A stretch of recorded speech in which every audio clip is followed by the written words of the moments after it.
Wake up, gamers, because you're listening to the Big Think Dimension with Noel Slam Rocket and Bob Rocket. That didn't make that any shorter. Chris Wolfhard. Nice purchase, Sony. And Dr. Agro. The chatbot told me to. This is entrapment. Here on GigaBoots.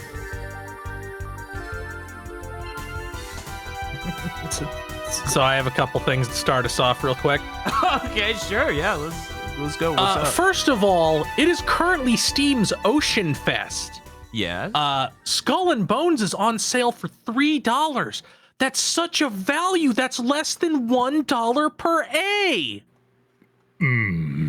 Wow. Incredible value. I don't. Secondly, I have to issue a correction. Oh? 2 weeks ago, I talked about how Injustice was fucking around for 10 years, and then it turned out to be 3.5, but I was actually right. Oh. Because with all the fucking spin-offs and sequels they did, that shit was running in some form for 9 years. That's impressive. Yeah. I knew I wasn't crazy and kept seeing Injustice shit for years and years. Well then, the more you know.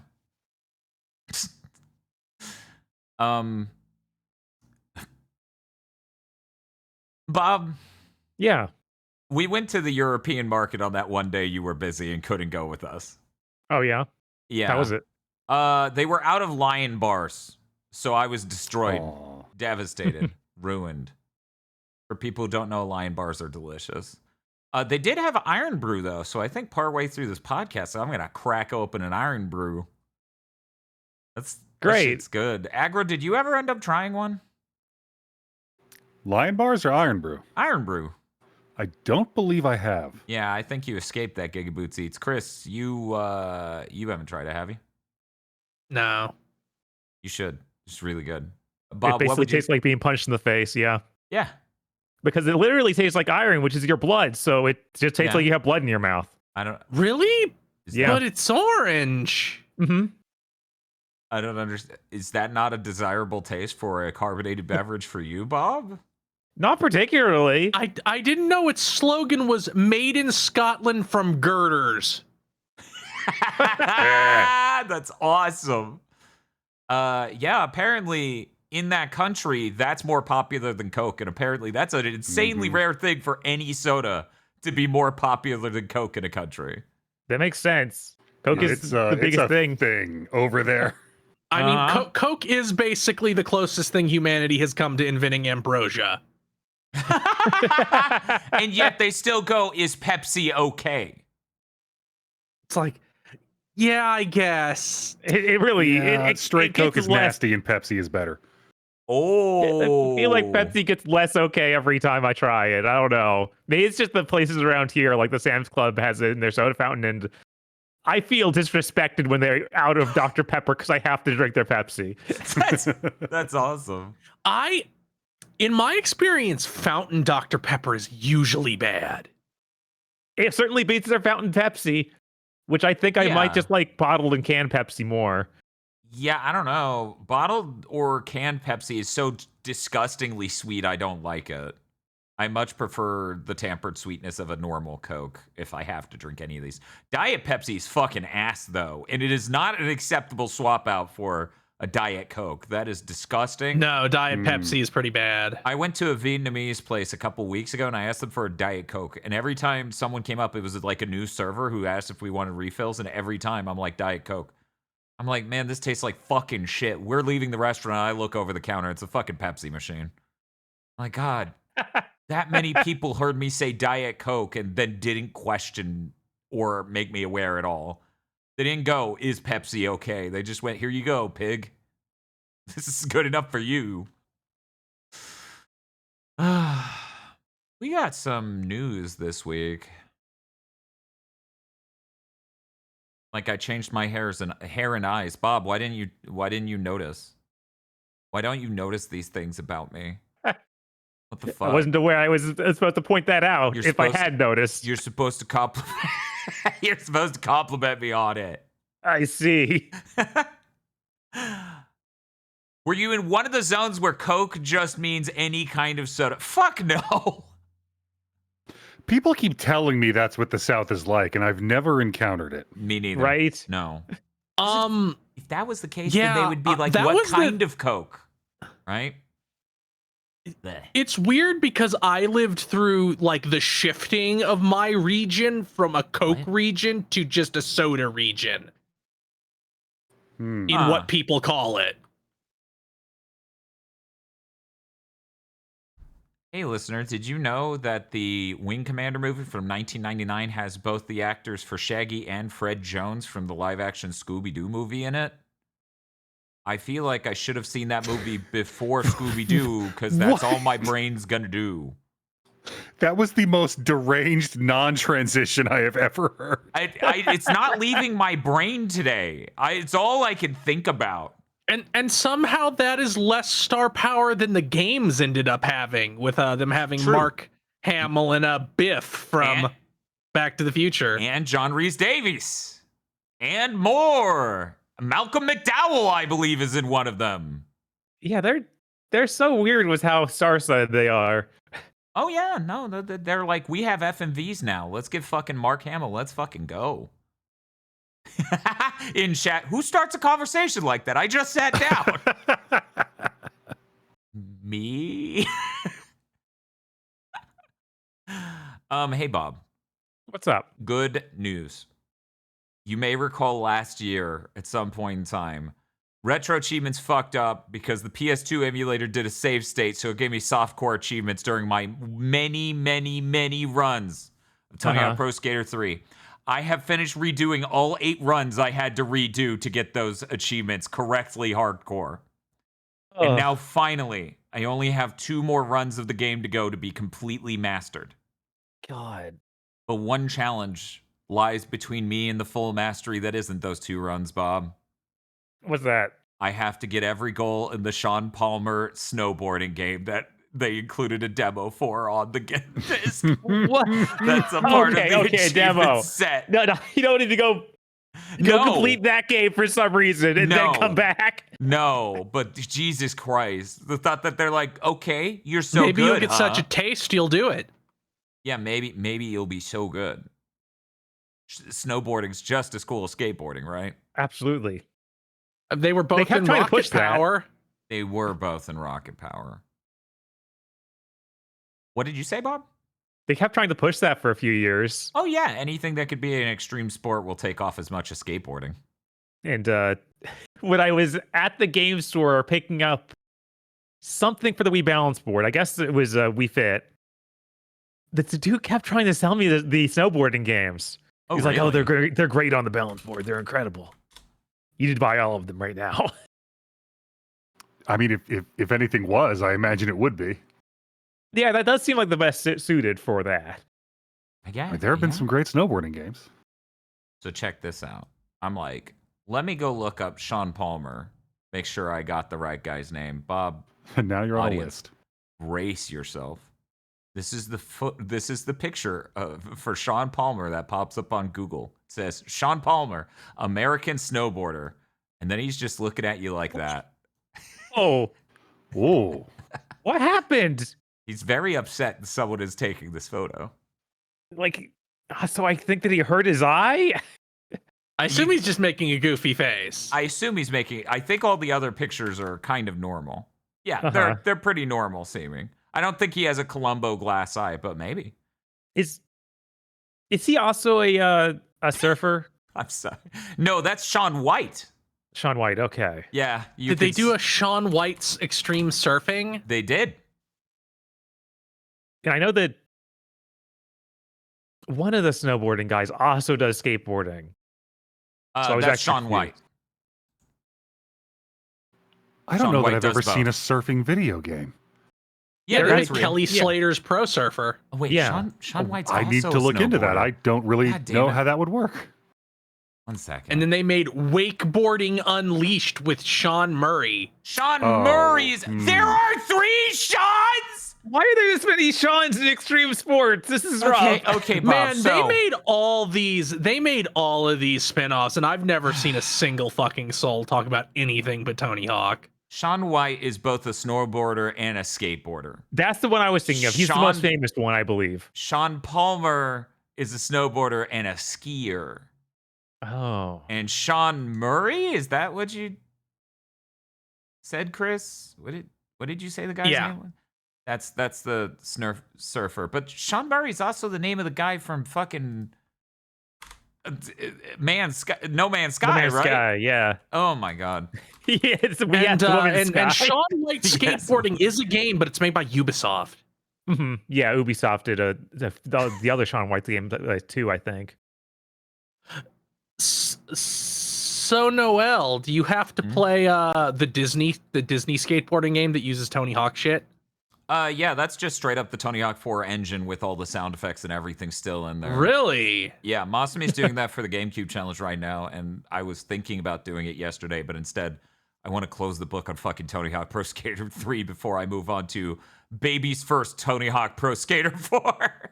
Uh-huh. There's something just unbelievably funny about the imagining young Simba eating shit on a skateboard. Oh yes, no, that's hilarious. They did that? I thought it was only gonna be humanoid characters. Tarzan looks fucked up because they made a 3D model of the kid Tarzan. Oh. From so and the proportions are real weird, and it's in the Tony Hawk 4 engine. God. It's blatant, Bob. Like, you walk up to people, you go up to people, you hit a button, and then it pops up with the exact goal menu UI. Incredible. Yeah, it is straightforward. And this game was made by Toys for Bob. Oh, I was about to ask, was Neversoft. Yeah, Toys for Bob also probably doesn't exactly have a lot of experience in making that stylized of characters. That's true. I don't. Do they make Lego games or something now? I'm trying to remember where I know them from. Toys for Bob was that studio underneath Activision. It was like, we would love to make a Spyro. They were like, we would love you to do nothing. Fuck you. Yeah. Yeah. Got absorbed into the cod mines and wrestled themselves free. Is that how that went? They did Skylanders before that, pulled right? them out. Yes, they did Skylanders before that. Yeah. That's why I knew them so well. Yes, that would be what you know them for, because Toys to Life. Mm-hmm. Toys to Life.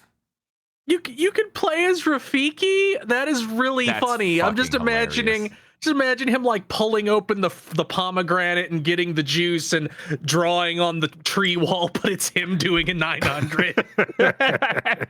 That's his manual. He just draws on the ground the whole time he's manualing. He's just got like a handstand going, and the other one he just scribes it out.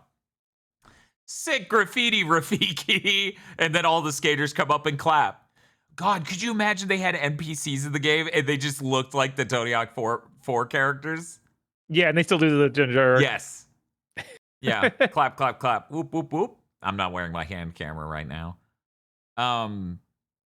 Yeah, no, that would be great. I will do that eventually because it seems like fucking unbelievably easy points for me. And it's a part of the Retro Achievements current event where various collectathons are all different games that can have achievements in the event. If you get 50 points, you get a Gex badge. If you get 100, you get something else. The important thing is Gex is at the bottom and Mario's at the top. So you got to get a lot of points to get that Mario badge. But it's okay, kid. Here's your Gex badge. I don't understand. I feel like Gex is such a much more rare of an individual. It's true. Higher rating. In every way. Anyway, so yeah, I will get around to doing the Disney skateboarding game that's Tony Hawk Pro Skater 4 for babies at some point. How couldn't I? That's just free fucking achievements for me, basically. Because I've mastered Tony Hawk 4, which is unbelievably harder than anything they could put in that game. Of course. You shouldn't even put shit that's... No, you shouldn't even put shit that's in Tony Hawk Pro Skater 4 in a game for normal adults. No. Let alone the sicko, like, Tony Hawk vets that are like, yeah, this takes a while to chew through. That makes it good food. Anyway.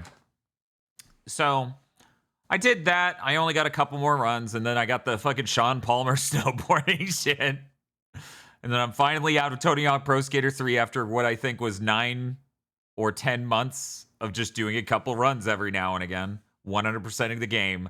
a grand total of 30 plus times by the time I'm done. People have already asked if I'm going to go straight into doing the retro achievements on the GameCube version of 3. I'm like, no. God, no. When are you gonna do retro achievements on the PS1 version of 4? Sounds gross. You need to do the PS1 version of 3 first anyway. Yeah, I'll have to do the PS1 version of 3 first anyway. Is there not a GameCube set for 3? I thought that came out. One moment. Let me double check this. I would hate to be wrong on a gaming news podcast. Luckily, I've yet to do that even fucking once. Keeping up my record. Can you, is there an achievement set for Tony Hawk Shred? Is there some way to attach that fucking board to the emulator? God, could you imagine? I'd be like the only one. Wait. Yeah, that came out on the Wii. I don't have the Wii version, though. I don't have the Wii version of the skateboard. Damn it. Bob, we gotta go get the Wii version of the skateboard so that way I'm one of the 10 people on Retro Achievements with that set. The only choice. They have, and I'm gonna play the funny music. They have Tony Hawk Pro Skater 3 Retro Achievement sets for PS2, PS1, N64, and Game Boy Advance. No GameCube. No GameCube. Maybe I'll get the N64 one done whenever. By the way, progress has been really fast on integrating retro achievements into the Mister. So I'm just holding off on all N64 shit until that's integrated because the N64 core on the Mister is great. And all N64 emulation on PC is fucking terrible. So I'm going to wait on that. Anyway, Bob. Yeah. We did things that involved not achieving anything, one might say. Perhaps a testament to someone not achieving anything in life. I don't know what you're talking about. You're right. That makes no sense as a transition. Bob and I played Dead House Sonata, the newest game in early access by Dennis Dyack. One moment, let me just hit the... Game code provided by... the publisher / developer, which is the same studio. I believe it's called Apocalypse Studio. So cool. This is $20 to get into the early access for this game. There is a microtransaction store where you can pay $25 a pop for voice packs for characters that have no grounding in the game at all, that you cannot preview the sound of, that have images that are clearly, from my perception, AI generated, that are the same images that are on that merch store that seems really obviously AI generated. $25 a pop. You can change the voice to be the voice of these 3 characters, which are from, drumroll please, something unbeknownst to us until this event, the audiobooks available on Spotify and other podcasting apps that they have been running for 5 years. So you're saying it's a story world. It is a motherfucking story world. Delicious. 13 and a half hours of storytelling. God. How do these boomers always get so enamored with themselves when they're writing some shit like The Tale of the Great Blade? So here's the name of it. It's called Chronicles of the Grand Inquisitor. You can find that. Ain't cooking shit. Of course it is. You can find that on podcasting apps of choice. Spotify has it. Here's the names of some of these episodes. I'm going to go from the beginning and then skim a bit. These are the episode titles. Of vampires, of revenants, of wraiths, of banshees, of ghouls, of liches, of whites, of morsels, of bloodlines, of hope, of luck, of power, of nightmares, of Alaric, the damned, the hallowed rather, The They had a whole thing contract. going. What happened? The judged. Well, we changed what the thing was. The pillar, the prisoner, the child. Don't get confused. That's all one. That's all one episode. I know it sounds like 3, but it's only 1. It is 51 minutes, though. So Jesus. yeah, they start really short, like 2-3 minutes long, and then eventually they get up to 30 and 50. The Gambit. The Ark. The Maw. The Realm of the Dead. I feel like you kind of dropped the thing there. The Tower. The Error. The Source. Oh, like, here are a bunch of basic nouns. Come on. The nap, the sleep, the zoned out, the Wait. disinterested, the bored, But wait. the hack. Wait for it. The Source. Part 2. Part 2. Anyways, Aggro, what are you going to say? I would like this motif on its own isn't like inherently bad. I just hearing it attached to this gives me a deep sense of trepidation. Yeah, that's the fair. I need to show the art for The Error real quick, because I figure it's relevant to our discussion of what sort of impact you get first impressions. This is the image for The Error. Yeah, that's what teeth look like. Are you scared? Vampires noted for having 2 fangs on the top and then 5 on the bottom. I mean, depending. Some people draw them like cats. That is true. A thing that I didn't know, and I don't think anybody brought it up in your stream, is the game's combat is apparently entirely different from the demo they released in February. What the fuck? What? Because there are people in the leaving negative reviews being like, why is the combat totally different, and why do you only have 1 bar now instead of also having a magic and spirit bar? They just switched the cooldowns for everything? That's a choice. So, I need you to understand when I say this is not hyperbole. This is a $20 Unreal Engine 5 project that comes off as a class project. This is not anything anyone should be selling for money. There's barely anything in it. It's not really put together well at all. And some levels seem less like a level you designed and more like a map you downloaded and barely figured out how to script events into. For example, the first real level is a giant town with a shitload of like drop and plop buildings that are just put down and a couple cemeteries that are put down. And all the way on the far end of it, which I believe is to the right from where you start, but there is an area with a statue. And once you walk close enough to that, fucking anything at all happens. And it's like they're doing a ritual to close off the path to the caves, the catacombs. You must stop them from from ruining the statue. And if you don't kill them all fast enough, then the game goes, they have sealed the path to the catacombs. You need the heart of a noble to win the favor of the statue again. And then you go look behind you at the gigantic open door, and you can't go through it despite it saying the name is the path that leads to the catacombs. There's no effect on it. There's no nothing. It just doesn't work. Hitting the F key to move through the door doesn't work. That's the full level of presenting that you're in a fail state. Bob and I could not find anything that had the heart of a noble. We ran all over that fucking map. I don't think there is an alternate way to win that level. I think they just had it say that and then didn't make the alternate way. So we restart the level. Bob DPS race and wins against 3 waves of these I forget the term the game used for these people. And he defeats them, and then we can go to the catacombs. The catacombs is just the most generic, procedurally generated slop, 90-degree turn rooms you can imagine. Some of them layered into each other incorrectly.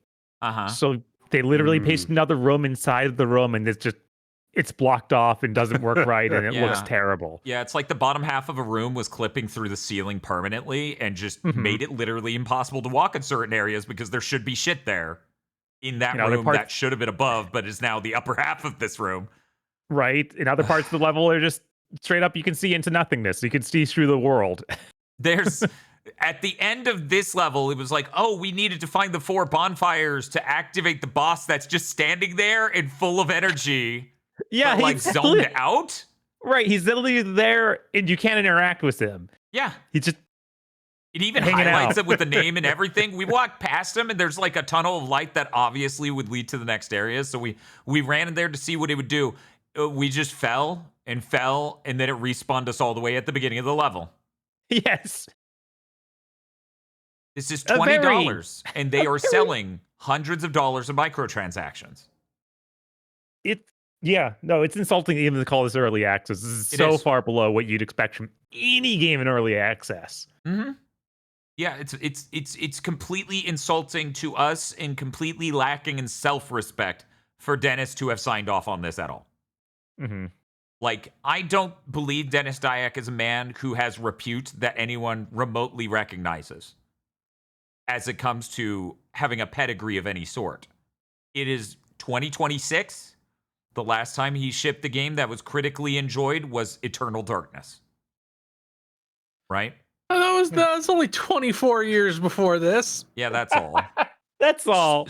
But even still, as a self-respecting artist, the fact you put this out and you're like, well, the audiobooks has so much of the lore for the world in it. You should buy my early access, barely done project that has only the loosest idea of what you could call levels designed in it for $20, and then please buy these microtransactions.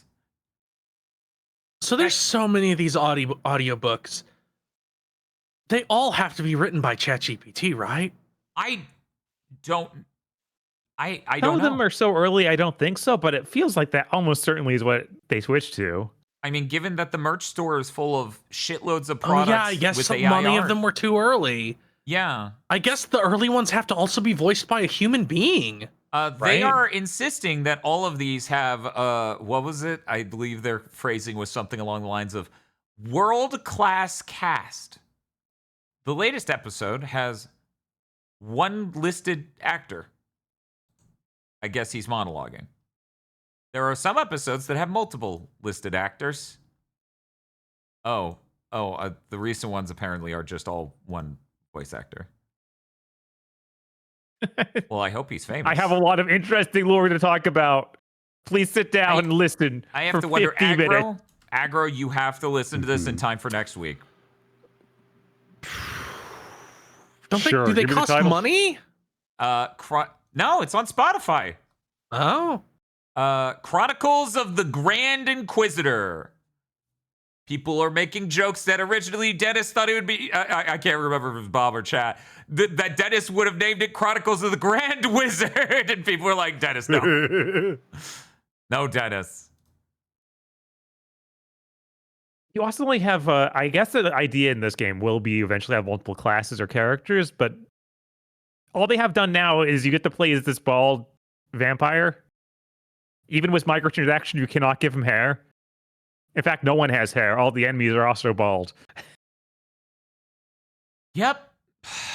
All the animations are really rough. The gameplay balance is unbelievably dumb, where it's like, oh, it's a guy. I will hit the button and win. Oh, it's multiple guys. I will hit the button. That group wins.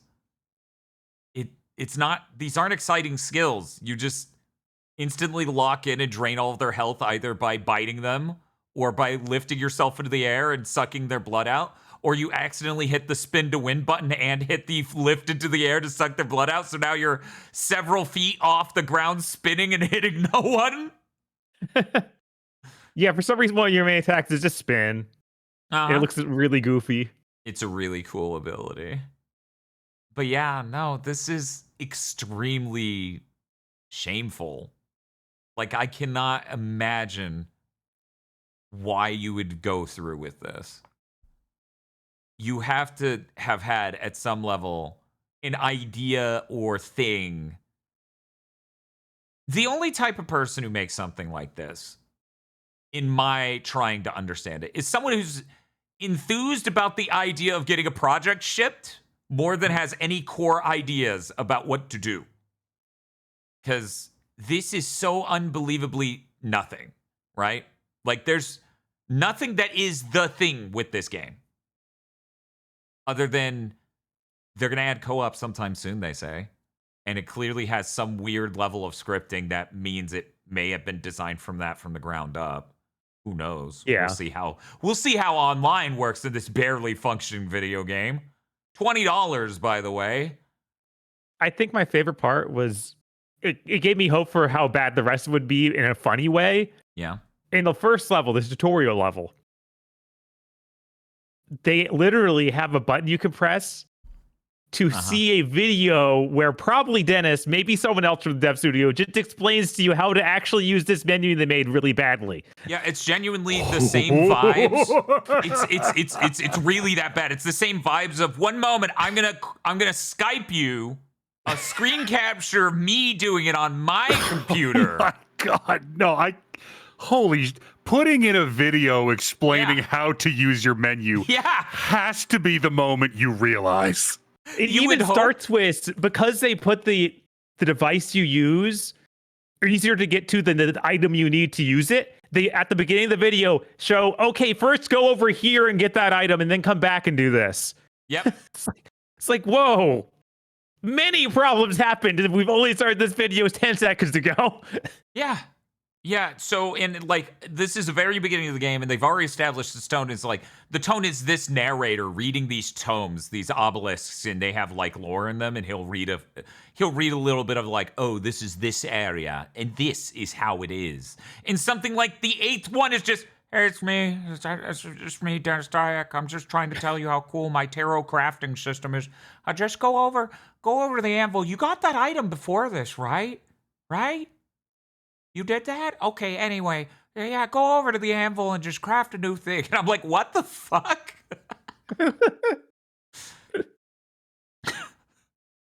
Somebody asked, wasn't this a High on Life 2 joke? You know, honestly, that would be a pretty on-tone thing for High on Life 2. Yes, I believe something like that is true, is in that game. Do you hear that? Your game and what it does is literally a joke another game does. Christ. But yeah, this is awful. It's terrible. It's awful. No one should pay any amount of money for this. This never should have been sold. It doesn't even come off as having a strong concept of what the core of it is at all, which makes sense even more when apparently, allegedly, they redid the combat entirely from 3 months ago. And this whole thing is redone entirely from 3 years ago when we saw it the first time when it was on the Amazon engine. The Lumberyard engine, that fork that Amazon bought from CryEngine. God, what a weird point in human history. Yeah. Because for people who don't know, and it's worth covering every time it's talked about, the Lumberyard engine is terrible. It is like not done at all. You need engineers to fix the engine to do any of the things you normally want to use it for. So Amazon bought the rights to that engine to fork off to save money, didn't have the engineers on all the teams necessary to fix it up and gussy it up. So development fucking sucked. And Dennis, being the visionary that he was, he's like, I'm going to use that. It's fine. It's got to work. And then I also really like that later. He's like, oh, never mind. It's Unreal Engine 5. And both Bob and I are like, you're allowed to use that? Does For Tim people don't just remember, not know? He just came back with a mustache. Yes. Yeah, that's how it comes up. No, I'm not Silicon Knights. I'm Apocalypse Studios. Does anyone know when he founded Apocalypse Studio? Because I have some funny theories as to why he may have spun up a new studio and not use the name Silicon Knights. God. Oh, man. Ronnie Salmon in chat says, oh, that's why Star Citizen will never be finished. I see. No, that's because it's Star Citizen. Yeah, Star Citizen will never be finished because it's like a Ponzi scheme, but the early people also don't make money. Yeah, no, it's just straight up a scam. At this point, Star Citizen's function and purpose in life is to be exactly what it's been this whole time. So if you're expecting something else after this, don't. How long ago was it that they said their single player game was basically done? 1 year? 2? Okay, the single player game's called Squadron 42. It's targeted for a late 2026 release. I guess you. That's exactly the tier of fake game that shows up at Jeff's shows, so I'm sure it'll be there. I'll be at the Sony show next week or 2 weeks from now. There's no way that shit's gonna be on consoles at launch. Oh, That's true. Right now, Robert from RSI, says, we're going to get Squadron out first. The plan is for the end of this year, but there's a certain thing in the industry that we, like everyone else, have to pay attention to, so I can't 100% guarantee it, implying Grand Theft Auto 6 might be the reason it gets delayed again. I see. I wonder what the original... It was announced to be feature complete at CitizenCon October 22nd, 2023. But hey, here's the good thing. That was a while ago. Here's the good thing. At CitizenCon 2024, they announced its release was this year. So, technically, nothing's been moved back yet. It's Okay. true. I'm not looking forward to having to play this to know.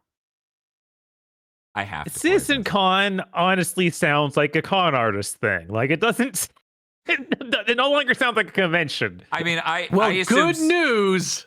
Right? CitizenCon just sounds like, and I only realized this when I heard you say it back to me. It just sounds like a bad The Critic joke about Citizen Kane that involves Khan from Star Trek.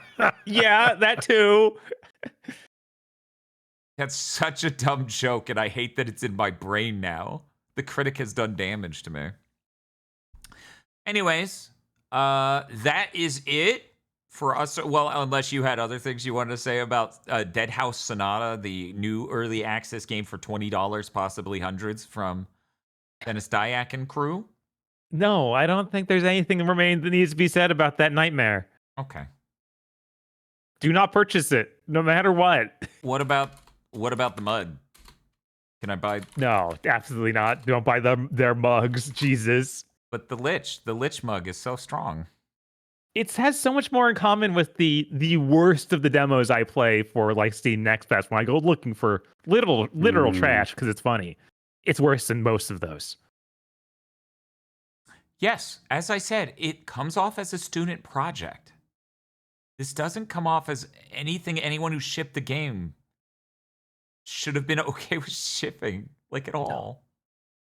This is the thing that leaks that you see footage of and you go, I could kind of see why they canceled it. It's not the thing that leaks where you go, oh, that's an interesting idea, because this game has none of those. Right, exactly. Like most of those bad games I find on Steam Next Fest, at least you can tell what the person who made it wanted. Uh-huh. Like there's some core of, oh, you had this one thing that looked cool in your head, and it didn't turn out right, but it's funny that you tried to make a whole game about it. Yeah. Dead House and I was like, what if we made the shittiest version of Diablo possible? Just the absolute worst. Right. I went on the rant again about how Vicarious Vision was stolen to ship Diablo 2 HD and then also ship Diablo 4 because Blizzard couldn't make their own fucking remake or fourth title in a series. I'm still pissed. It is genuinely galling that they pushed this out in early access when it can't run at all on anything. Oh yeah, we didn't even talk about that. Your 4090 can't really handle this game. No, it especially can't handle it while streaming because all Unreal Engine 5 games causes issue. Like there's really no way to like express how much streamers go PNG mode in order to stream while playing an Unreal Engine 5 game. But yeah, I'm sitting here on 4090. We cranked it allegedly all the way down to 720p. I don't think it actually did. I think that shit's broken internally. Cranked its settings to low, and it still was streaming out like 40 frames per second. The game was running barely 60 for us, But if we turned on anything, megalights, ray tracing, medium quality, because these are the only 3 things you could do. There are no individual graphics sliders. Yeah, so it's really extremely, like, if we did that, it really tanked performance. It's really extremely bad, like, unoptimized UE5 student project garbage. Yeah, like, even when we played it before going on stream, it was maxing out your GPU. Oh, yeah. That's ludicrous for a game that looks like this. Yeah, and I went and found footage of somebody playing it on a 5090. It still runs bad, so there's literally no way this game will ever... Like, how do you ship that? There's literally no way it could have ever run well on anything you had. Yeah. Yeah, it's fucking wild. It's fucking wild. Anyways, thanks for the code. I like to stay aware of what's happening with industry vets. Uh-huh. Man, them using the AI generated images as the images for the voice packs is wild. Yeah. Like, you didn't pay for an image to put there. How am I supposed to believe a person voiced this? Why does this cost more than the game? What the fuck are you doing? This really does seem like minimum viable product shovelware. Get it out there. If we have enough ways to give us money for this horse shit, enough people will be stupid enough to do it. That's the hope, and but at scale, we may make a profit. That's the hope, but in reality, nobody, like, Dennis Dyack is known by us because we lived through the 7th gen drama of him suing Epic over their engine lacking professional support, and then got countersued for stealing it for his game. God, that was so funny. Again, I don't know how he's legally allowed to do this. Silicon Knights was disallowed from using Unreal Engine 3 ever again. Mm-hmm. It feels like Unreal Engine 5 should be covered under the same shit, but I guess that's Silicon Knights and not Dennis Dyack, the man. Have we considered that Dennis Dyack might be Tim Sweeney's nobody? I think that pans out. Yeah, I think that works. Wow, this has 25 reviews on Steam. Yeah, though his name doesn't nobody mean wants anything this anymore. shit. No, Yeah, like nobody even knows this exists. It never meant anything after like 2007. Like he tried to kickstart a spiritual successor to Eternal Darkness, and nobody gave a shit. Mm-hmm. Yep. Imagine if Nintendo's like, we'll bring it back and make it an actually good franchise. You'd have a little bit of a meltdown. We don't have a survival horror franchise. We need one of those. I mean, I think they do. Yeah, it's called Luigi's Mansion. God, I wonder how many devs just look at Luigi's Mansion and fall to their knees knowing they will never be able to make anything even remotely as good. That's why Half-Life 3 is getting canceled again. Gabe Newell played Luigi's Mansion 3 just a couple months ago, and he's like, no. Every 3 years, Gabe Newell pokes his head out of his office, and if he sees a copy of Luigi's Mansion, Half-Life 3 is canceled again. How does this keep happening? How does this keep happening?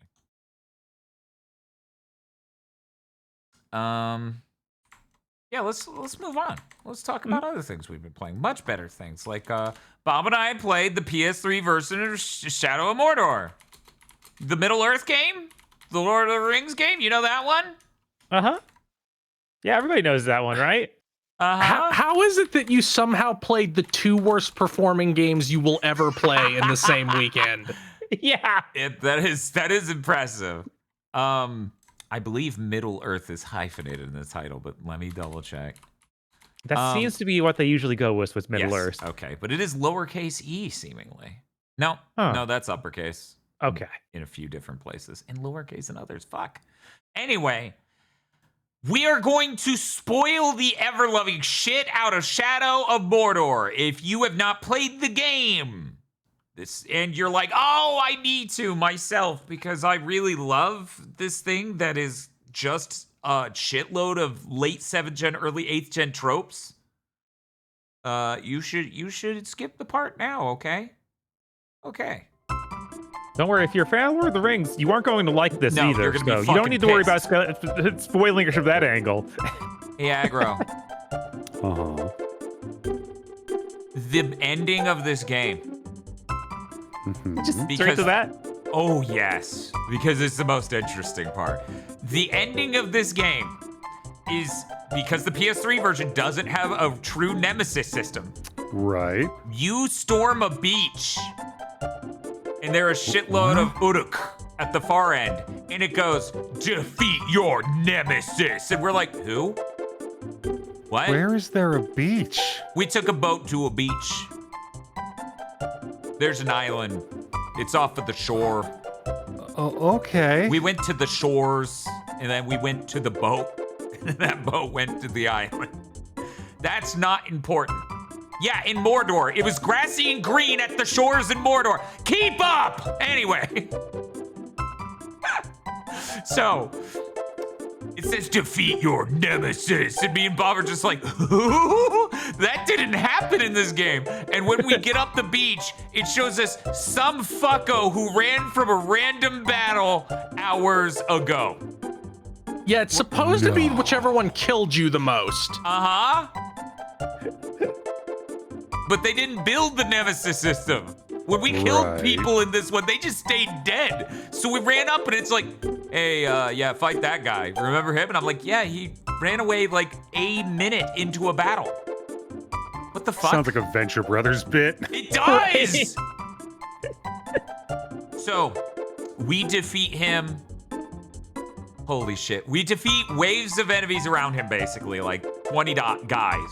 Then we go into the main castle, and it's like, are you ready to have a really awesome fight against the final dude? And I'm like, okay, yeah, sure, let's do it. And then it's like, oh, there are spectral hymns, and you need to stealth attack all 5 of them to activate the ending. What? So we do that. And that wins the encounter, but that's not the true end of the game. There was also, we had to fight like 20 other people. Back on the mainland. Sure. And the final plot beat of the game, which is my favorite fucking bit here, is that they go, there's sick tease for a sequel, Aggro. Is they need to fight an evil ring to rule them all. They need to make a good guy ring to rule them all. This is somehow the plot of both the DLC and Shadow of War. Yeah, I was gonna say, I want to follow this up because I played Shadow of War, the beginning of it, right after this. Uh-huh. They make that ring. That is the opening of the game. Oh, okay. Yeah. In the opening, Celebrimbor's ghost gets kidnapped by Shelob immediately. Oh, Hot Lady And then- Shelob? yes. Yeah. Yes. And then you immediately give her the ring. So you don't even have What? it in the game. You give her the ring to get his ghost back. You get it back later. I'm sure I you think. do, but that's not what so- it matters. that's What so matters is stupid. you accomplish nothing at the beginning of the game. That's so stupid. You know, That's there's such a funny there's a opening. rule of etiquette where you're never ever like it's a very shitty thing to look down on or make fun of someone for not having read the Silmarillion. Uh-huh. And I kind of want to break that rule. All of this game, all I could think is this is a Honestly, weird Shonen Jump like power macho. Yes, that is version why I of- love this is why I of love Shadow these of games, because it's like Mordor. he's like, yeah, it's stupid and nothing. It like completely shits all over the lore, but who cares? He's going Super Saiyan. Like, who gives a fuck? Like I played the first part of this game back in the day on the PS4, and I thought it was really cool, except for all the weird stuff in it. Yeah, no, on PS4, it really was a game of that exact era that was visually impressive. And it being Lord of the Rings and visually impressive and a combination of all of the popular tropes, like it's your Arkham combat, your Ubisoft towers, your big open world, Mhm. your we can't design real missions, so enjoy this enemy unit slop in a base. I hate that. That's my least favorite thing. I like crafted, bespoke levels in video games so much. I'm glad Yote added way more over fucking Tsushima. Yeah, they had. There's like fucking. There's not even any in Mordor in Shadow of War really. It was just they thought that they were cooking enough with throwing enemies into the zone. Yeah, their job is done now. Yeah. Yeah, of course. Why would your level design be different between a strategy game and an action game? There are units in there. Kill them. You can tackle it any way you want. Okay, but now I don't want to. Oh. I feel like we crossed a line. You're supposed to do it, though, is the thing. And then they even have the alteration to it in this game is, oh yeah, each enemy general has his weaknesses and his strengths. So really, it's tackling in that exact way that will kill him. Otherwise, he's absurdly strong. Yeah. Yeah, no, it's because they'll be like, he's immune to archery. But What? Yes. Yes. Uh-huh. Oh, but he hates fire, so that means he gets strong when he's on fire. It's like, what? Mm-hmm. I mean, I hate bees, and I get really strong when I'm covered in bees. Some of the orcs do. Yes, that's an actual thing. You just listed. That's a real thing in the game. Dr. B should have been there. But no, they have a weird system. Here's the system. If you fear something, if these enemies fear something, that means it's effective against them. But if they hate it, that makes them stronger. They can't. Which means they heal their entire health bar. Yes. They don't go in like a blind rage and get higher attack or lower defense or anything. They just get the whole health bar back. And that's this game's, I suppose, unique thing. That's the thing that's unique between it and all the other late 7th gen, early 8th gen stuff. There was a fucking year where the Game of the Year awards largely went to Dragon Age Inquisition and this. I was so upset to find out that was the same year that Shovel Knight came out. It's like, guys, the obvious answer was right there. Yeah, but it's a blue game. but he in this one I get to go Super Saiyan and do a QTE to kill Sauron. Also, Bob was so fucking dismayed when fucking Gollum shows up on the second mission in the game. Yes. Fucking mascot who welcomes you at the entrance of the park. I am so glad that every single popular game doesn't have to have the world's dumbest controversy surrounding it now. Was there a controversy with Shadow? Yes, there were weird controversies about the stealth kiss your wife thing. Like there were weird articles throwing fits about it.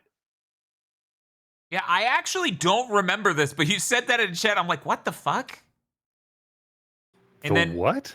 Yeah, because the opening, because the tutorial for stealth kills is you do it to your wife, but you kiss her. Yeah, so you're sneaking up behind her as she's busy with the thing, and then you kiss her. And it's like a funny inversion of like stealth combat, but like showing affection. Right. What was the problem? Yeah, what? I don't know. Their logic didn't make any sense from any angle. It was just that was the hot strat to get clicks in 2014. It was to get mad at a popular game. Things have not changed so much, except now one group that does that pretends to be above it. Yeah, I don't remember any of those. However, related to that, Bob and I had to bring up the fucking Starhawk article from IGN again. And we actually were able to pull it up on the Wayback Machine. And if you search for it a different way, I think what happened is they fucked their database, so none of the links lead to the articles. But they also, I remember the last time I searched for this fucking Starhawk article, it wasn't attached to the game in their database either. So if you can get the new link or the old link and use the Wayback Machine, you can still find the Starhawk IGN article that's like, are gamers really mature enough and ready to be a minority in space? Good times. And I'm like, yeah, dude, check this out. A black dude in space is the same as a white dude in space. It's just a guy in space. I've seen Star Trek. I know what's up. God. it was fucking wild. Anyways, that guy consults for video games now. He shouldn't be allowed to. There should be Gee, I articles wonder why the better industry crimes. is in a bad place. It's fucking wild, though. The notion of just like, we know that all of you gamers are racists. Are you ready to be black in space? Can you fucking imagine? I kept trying to explain to people because we also got a wave of that when Watch Dogs 2 was announced. Oh, yeah. And I'm like, guys, Oh. nobody is more risk averse than Ubisoft. Right. The fact they're doing this is evidence it isn't controversial. Yeah, I don't fucking like. We went through the 90s where like every cast was like, you look at the Burger King kids and everything else from the 80s and 90s, like the casts were diversified. What the fuck are you talking about here with this? Are they ready to be minorities? There's been like actual existent minority representation in media since the 80s and shit. It's like fucking wild to be like, but video games are different because you're all racist. Like, what are you saying? Oh my god. Ugh. That makes, yeah, fucking Coltrane is a black dude in space that was already beloved by gamers by the time Starhawk was announced. And they're still like, are they ready though? Are they ready? God, that's insane. Anyways. Now I just need to see if I can find the Front Mission 3 review. Oh my the god. PS2 Front Mission review from IGN, where they're just like, the intro was exciting and the game's boring because I take turns to do stuff. Very smart. Was this written Good by your review. kid? What the fuck? I walked into a documentary and it was boring and telling a story about real life. I wanted explosions. A lot of game reviews from like 2003 to 2014 had this undertone of like, if it isn't Michael Bay core, I'm calling you a slur. Yeah, I find it really weird. It's like, hi, hello, I'm the game reviewer for this game. I will not understand what the game is before I pick it up at all by looking at it, and I will have very strange expectations based on my brain perhaps not functioning well. I saw explosions and cool stuff in the intro, but the game makes me make decisions. I don't know. The game was a lot easier when it was a video. Fucking wild. I don't have much to say about Shadow of Mordor, other than I have negative desire to even go play the PS4 version. Because it is so... Like, my first Arkham Combat game was Spider-Man. Spider-Man has, like, good... Technically, we played Spider-Man 3, and we're talking about even that was kind of Arkham Combat. Mm-hmm.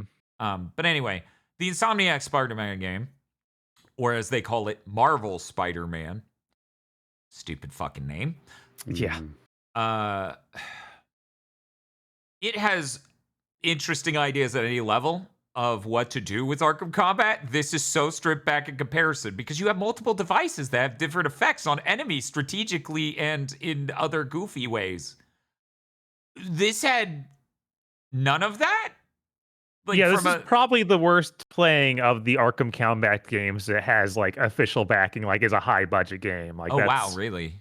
Yeah, wow. This is significantly worse than even the first Arkham game. Yeah, see, I haven't played the Arkham games. I will if we do a Bat Month, but it's so strange because it comes from a company that made one of the Arkham spin-offs. Mm-hmm. And they take things they really shouldn't have. Like, you're using a sword now. You probably don't want to have to build up a combo meter to actually kill someone. Like, you can make that make any sense when it's like, oh, that's what lets you pull off your finisher when you're punching guys. Mm-hmm. I still don't think it's a good idea, but at least there's some logic there. Uh-huh. And Batman, you can punch the ground and cause the bat power geyser. Wow. That seems like, oddly, it might fit a little bit better in Lord of the Rings than Batman, but maybe Batman has a really good explanation of how he does that. Let me elaborate. He summons a fucking swarm of bats to hit everyone. Mm-hmm. Oh, like in Batman Begins. And this is the version of that they have in this is you punch the ground and your energy wave goes out because it's shown in anime. Yeah, I liked Shadow of War well enough, but I also got it for, I think, $5. Shadow of War or Shadow of Mordor? Shadow of War. Oh, okay. So the sequel, it feels like it was more advanced. Yeah, I feel like it has to be more developed than this because this truly is just very basic. Anyway, Bob, did you have anything else? All I have to say about it is I did play a good chunk of this before, like back when it first came out. But I'd never seen the second half of the story, or even, I guess, probably, I've only played like a fourth of it or something. But I didn't expect the second half of this game to just entirely change areas and start introducing mechanics it didn't have in the first half, where you're trying to fill out the army with your guys instead of their guys. Yeah, you need to mind dominate Uruks to make your own army to go against Sauron. That is also the second half of Shadow of War. They literally just made it again. I don't. It's so strange to like start that halfway through. It's like this seems like the idea for the whole game. Also, they drop every single character from the first half of the game. Like they never come back after the first half, and they're not dead. You might see them in the ending, but they don't have any relevance. You just go out and have a whole new set of characters and start doing almost GTA style missions with each of those characters in the second half of the game. Something you just didn't do in the first half. It felt so strange. Like they just hadn't figured out what the game was yet. We played the PS3 version though, because it was a part of our I Can't Believe It Boots series. And it had some interesting graphical moments. Please tell me that's pre-pop-in. That is pre-finishing loading, yes. Right. It did get better, but not as much as you would expect. Which, of course, inspired this really great art from FIFA Drunkerland.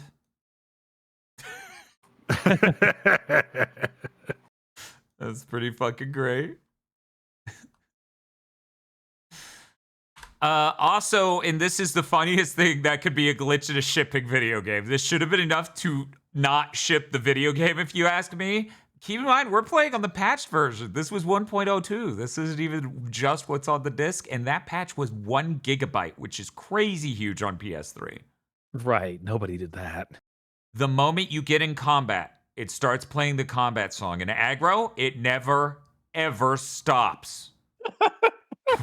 We're talking, it plays pre-rendered cutscenes that have their own music baked into the video file. No. And it's still doing drums and shit and playing and shit from the combat epic movie style music theme. And we're just like, what the fuck's happening? And we played this for fucking 4.5 hours like this before we can't do this. We can't do this.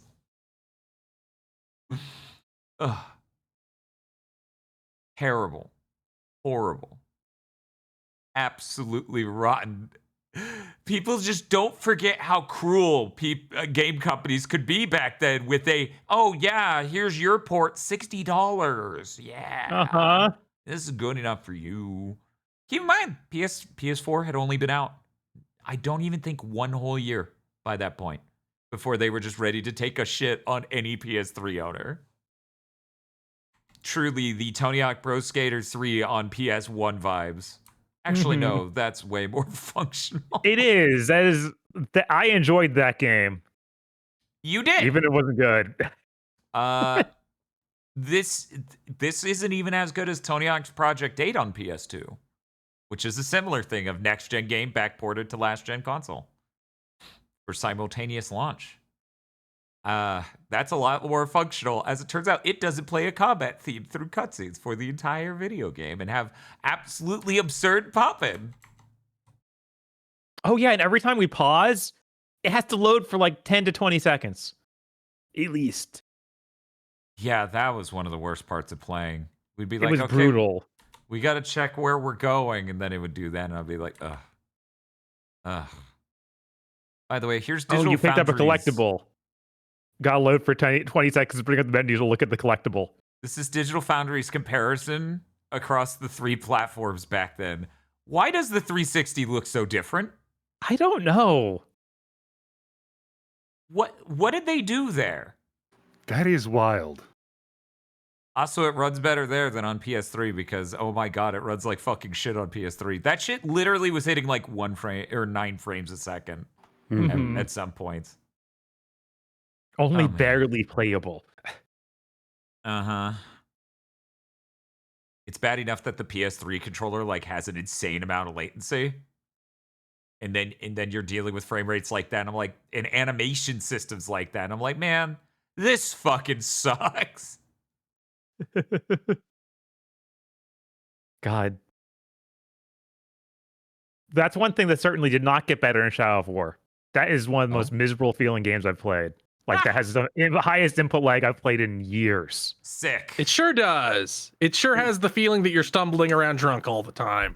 Mm-hmm. Which I played this because they gave it away free on PS Plus. So I've had it for months. Maybe that's how I got it too. I really don't remember. Yeah, I think that's how I got it too. Also, it has 2 modes. You know, the 2 modes everyone's excited for when they boot up a game. You either get to choose your resolution mode or Okay. Performance. quality. What? What? So you either want a higher resolution or you want better assets. Yeah. No, more effects, it sounded like. Yeah. Oh yeah, I remember this. I think I even brought it up when I talked about playing it. Yeah. No, it's Higher than 30 frames per second is a disgusting dream. You will never get that. we can't do that. No CPU could ever run a game at 60 again. Man, these games had a good idea, were extremely popular, and clearly weren't that expensive to make. Mm-hmm. So let's have the studio spend 8 years doing nothing and then shut them down. Yep. Very smart.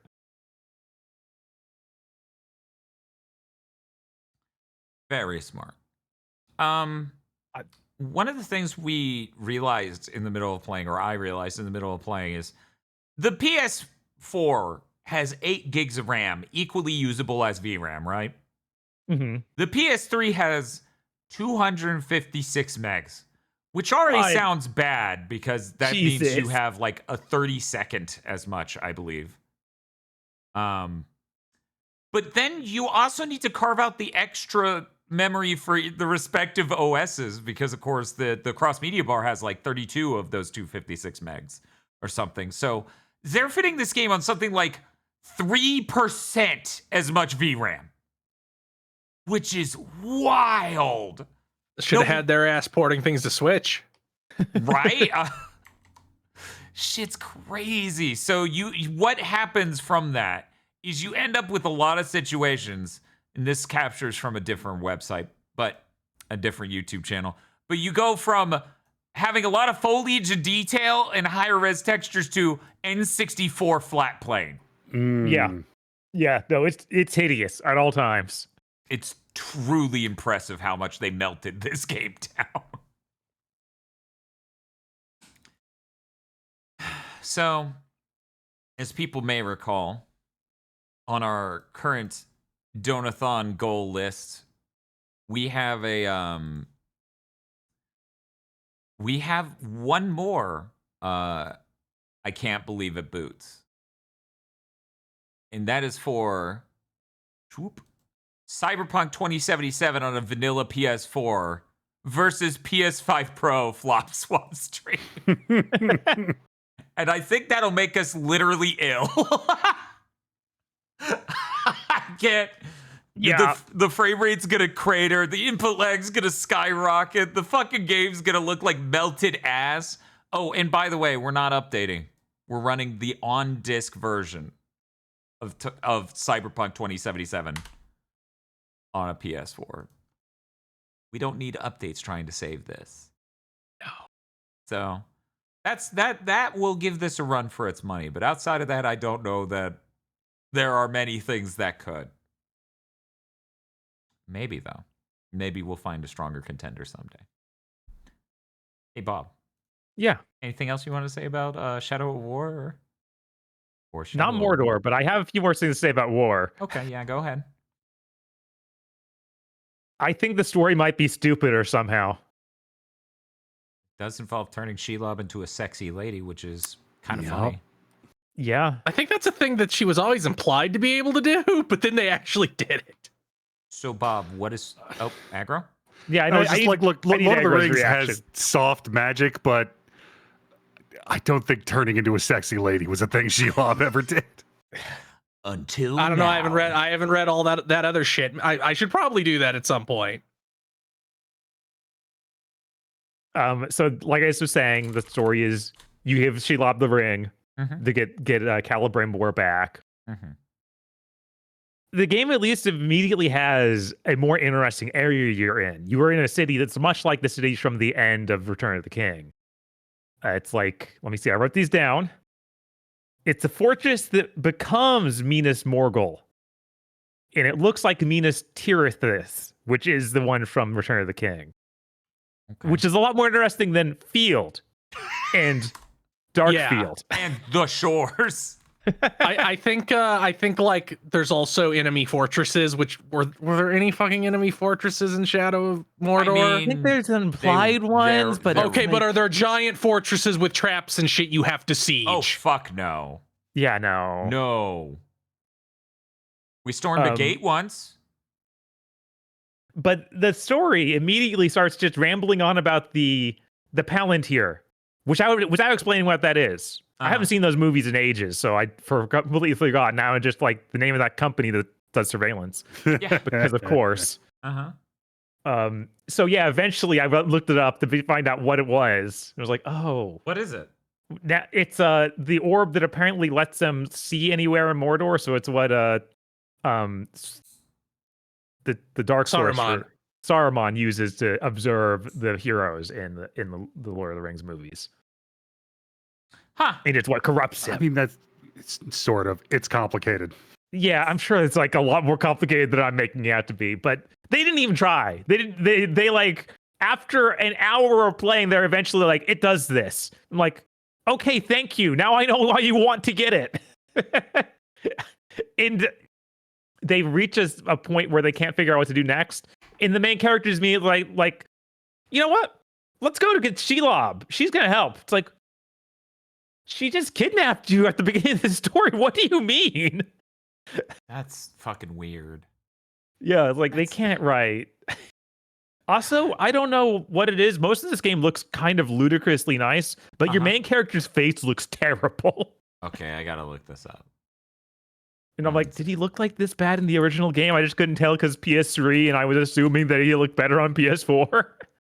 I mean, he does look better on PS4. Does he look good? I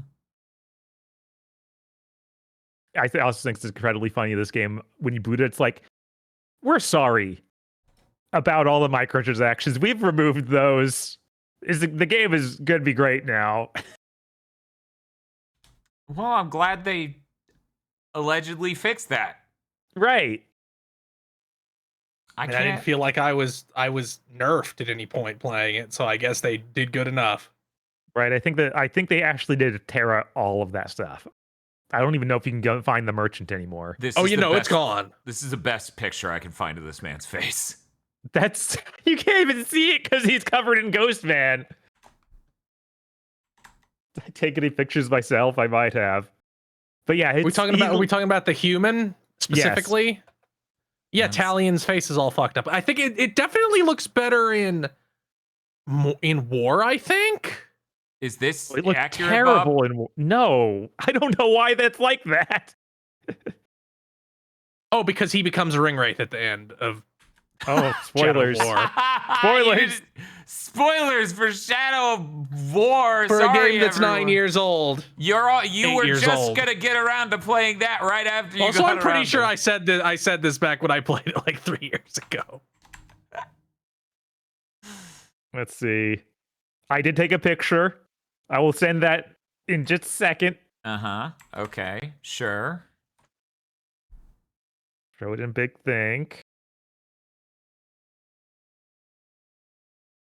There we go. No, I don't want to get Nitro. What do you mean? Is this picture too big for... I guess I can't send it. Yeah, probably. Hey, Bob, how's this look? Is this... Yeah, that's accurate. I think something's wrong with the animation. Like, I don't think Troy Baker's face could map to this guy, so it just looks hideous. It's like the most hideous looking... is literally Troy Baker. Yeah. Oops. It's like the worst looking 3D model. It's awful. Anything else? You can switch out and play as a lady elf. Oh yeah. I don't know if that affects the cutscenes or not. Oh, There's an entire DLC where you can play as her too. There's also a DLC where you can play as the black human character from that game. Mm-hmm. But his is a rogue-like because he does not have the ring that lets him respawn if he dies. So he must start over. But I think you keep all your shit that you unlocked, so it gets easier each time. Weird. But yeah, I guess that's all I really had to say about Shadow of War. Really can't recommend it either, honestly, just because of how bad it feels to play. It's funny going back to this exact era of like people hadn't got the message of you need to get input lag down. You need to. yeah, no. Like that simply did not happen. Yeah, we were still very much in a, fuck it. Who cares? The game's playable. Barely. Okay. Bob. Mhm. What we'll go with you and then we'll bounce back to me. What else have you been playing? I played a lot of Elliot.game. There's a lot of it out there to play. There Elliot is. game. The prologue. You can play a huge amount of it. I didn't even get to the end of it. Did you play any of it, Agro? Yeah, I got to the end of the demo at about 4 hours, and there's still more I haven't seen. Yeah, it's weirdly set up way different from the beta they put out, which I guess you didn't get to play because that was Switch 2. Right. Yeah. It's For anyone who's curious about the actual name of this game, it's The Adventures of Elliot, The Millennium Tales. they'd have found it. I feel like... Yes, in Elliot and his adventures in Philadelphia. You got it. Yes. Nailed it. I still think this game has something really weird they've done with every texture on an object, because this has the HD2D look. But for some reason, everything looks like it has extra lines that shouldn't be there in the pixel art. It's very strange to me. Like the characters look great, but all the backgrounds look strange, and I can't quite place my finger on how. I can kind of see what you're talking about. A lot of it almost has like an early PC game FMV effect. But yeah, I played enough to get to. There's time travel in this game, which they announced a while ago. So I got to go through time. I forgot about that. I forgot that these were the same game. So when we got to the time travel, it was, oh right, oh shit, this game is about to get amazing. Also, I don't know if I thought maybe this happens later, but I thought in the beta you had a fairy following you, but in the full She game, appears as the demo is ending. okay, because in the full game, instead of the fairy, there is the princess is talking to you telepathically through your earring, Mm-hmm. and she never shuts up. She never shuts up. Every single chest, she will say something. Every time you get near the town, she will say something. Every time anything is happening, That wall she will appears say to have something. some cracks in it. Yes, it does, princess. Thank you. I love the ones where then Elliot also has something to say about everything. And they're not even talking to each other. They're just also both like, oh, that chest looks cool, but to themselves. Yeah. Very strange game. Very, very directly wants to be like an old school Zelda. Like that's very clear now in the full version. It's weird to see if they're not going to make this game we are done at this scale. Mm-hmm. And it feels weirdly most similar to like the Game Boy ones. Something about having only the 2 items equipped at a time Mm-hmm. and having to switch The way the between those on jumping a works. menu. Yeah. And it has a block too, which I guess you did in most Zeldas. Yeah, you had a shield. Yeah. Not an active Yeah. block. In the Game Boy games, you do hold a button to pull out the shield. if I Okay, remember so correctly. Yeah, I think you had to equip it, didn't you, or did you not? Yes. In other Zeldas, it's just on your person. You don't have a button to pull it out. Hmm. I still really don't like the way you power up your character in this, which No? is you get a bunch of material and then you take it to town and turn it into a guy who does a gotcha pull for if you get or if you get an upgrade items, which drives me insane because I know it's like I'm not getting optimal stuff. I'm just getting random stuff. And I always think of junk like Astral Chain. You desire.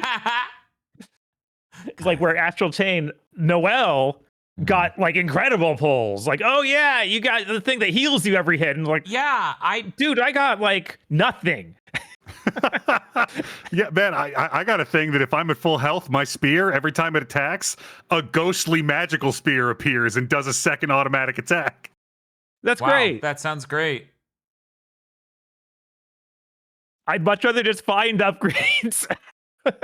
I mean, you do also find them in chests. I don't know if they're randomized that way.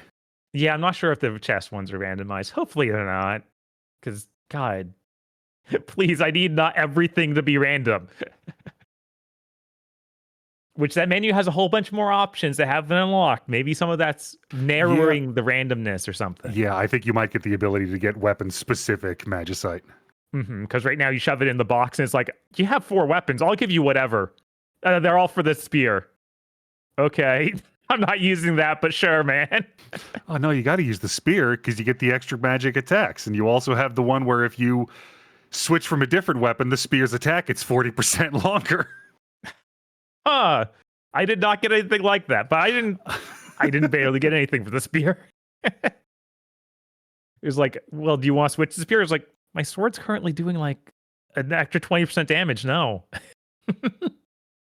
And also as a swipe, like I hit a lot of stuff around me. Yeah, the spear's big debuff is this game doesn't let you use the D-pad.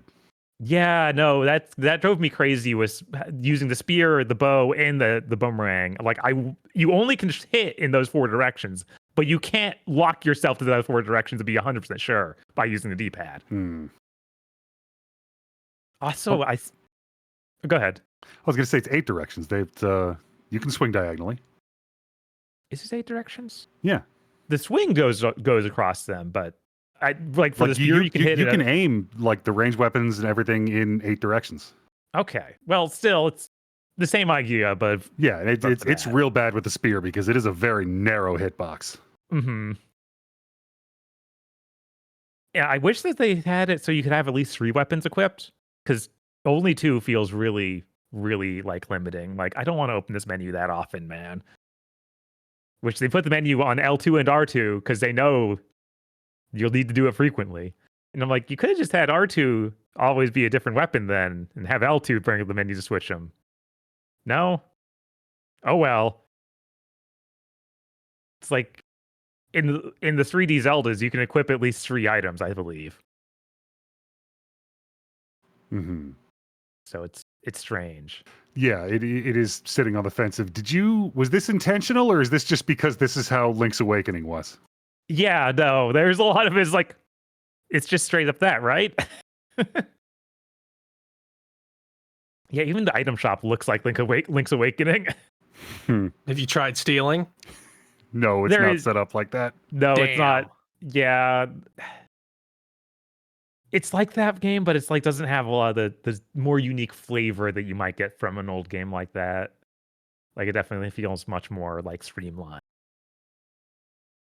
The fact that it looks the way it does, the HD 2D, I keep looking at the screen. My brain keeps going, you are clearly playing a turn-based JRPG.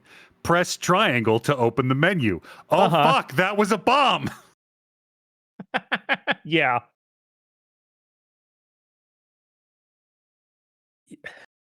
I don't think they should have done the beta the way they did, because that kind of gave me the impression that it might be more not the way it is, because they kind of just give you all the weapons up front almost, so you don't have this slow progress of unlocking that lets you get to new places in the world. Mm-hmm.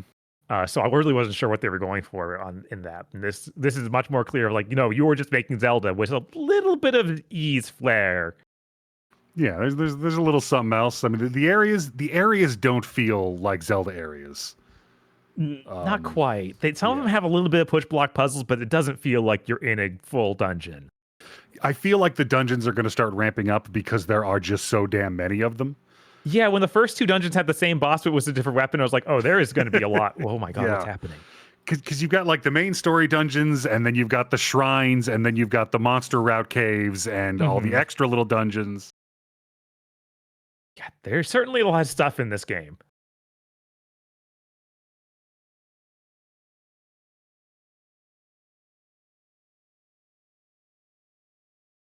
I think of anything else about it I really wanted to touch on. Did you have anything else? It is wild having these 2D Zelda-like maps and being able to fast travel.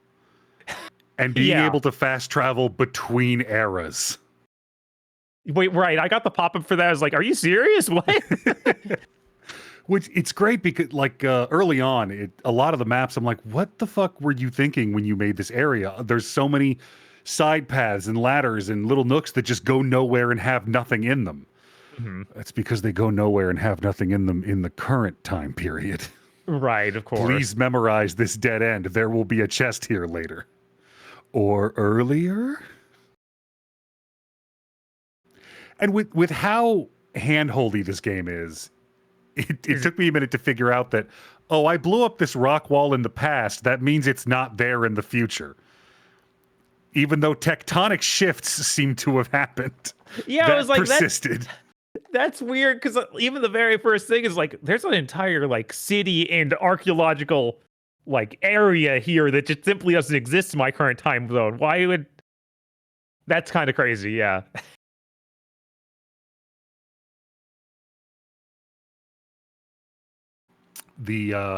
As you attack enemies, you'll get a kill streak. And if you get, I think it's 6, you get a single star that's bonus drop, and they'll drop more money, and you have a higher chance to get items. And then if you kill more enemies, you get 2 stars, and it's a higher bonus drop. But every time you get hit, the bonus drops. Mm-hmm. I did not, right? Yes, you lose it unless you have the Lotus Charm, which means you can get hit once without it dropping until you get a higher level, and then that shield resets. I did not expect that mechanic to have such a terrifying grip on my brain. I managed to kill one of the bosses with 2 or 3 stars.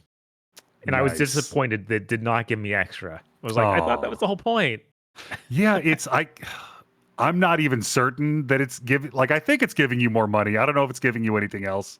Doesn't really feel different. It may also be a higher chance to get the berry drops that give you limited time plus defense and plus attack. Yeah. They've got an interesting system where you buy glass vials from shops, and it seems to be 1 per shop so far. So this is your progression gatekeeping thing. You buy the glass vial, and then you buy refills of potions to go into it. So you can either buy the healing potion, the attack up potion, or the defense potion. And the attack up and the defense potions last a good long while. And because you can fast travel, you can basically go to the dungeon. Oh, this is the dungeon. Step outside, warp back to town, buy the attack up potion, drink it, buy the health potion to fill the vial with, warp back to the dungeon and go. I didn't think about doing that. That's hilarious.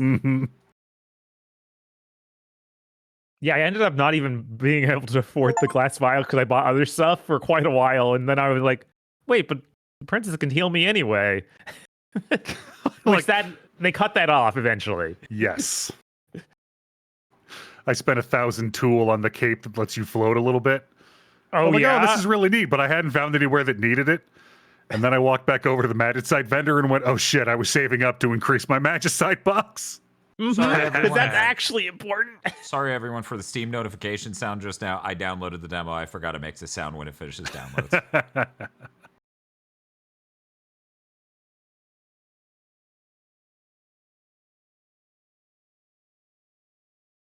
So both of you played this on PS5, right? Yes. Okay. I downloaded the demo on Steam because I was curious if this would be one of those games that would make sense to get on PC. Because I could maybe disable some of the more egregious looking elements. Which possibly. You can actually disable some stuff in this. Yeah, there are weirdly many graphic settings in the menu for a console game. Okay. Yeah, you can turn off the depth of field, you can turn off all that stuff. The stuff that I was talking about looks weird is baked into the texture. Right, yeah, you were saying it was a textural thing, so that wouldn't help that. This is getting a physical release, of course, on console. So believe it is. Yeah, that's what I'm Yeah. saying. So at very Okay. least, there would be value in buying it there to maybe trade it in if I do not wish to keep it Yeah. long term. You know, a thing that maybe I would exercise with Saros even, because I played the hell out of that. I'm done playing that. I don't need a platinum, but I gotta send that to aggro. Right. That's important. Has incredible plot beats. You just don't want to miss. I'm so excited. Yeah, yeah, you should be. That's what you should be. Excited. Ready for the longest groan in history. Okay, TikTok, I'm back at it again. This is gonna be the longest groan in history. Here we go. And you just boot Saros.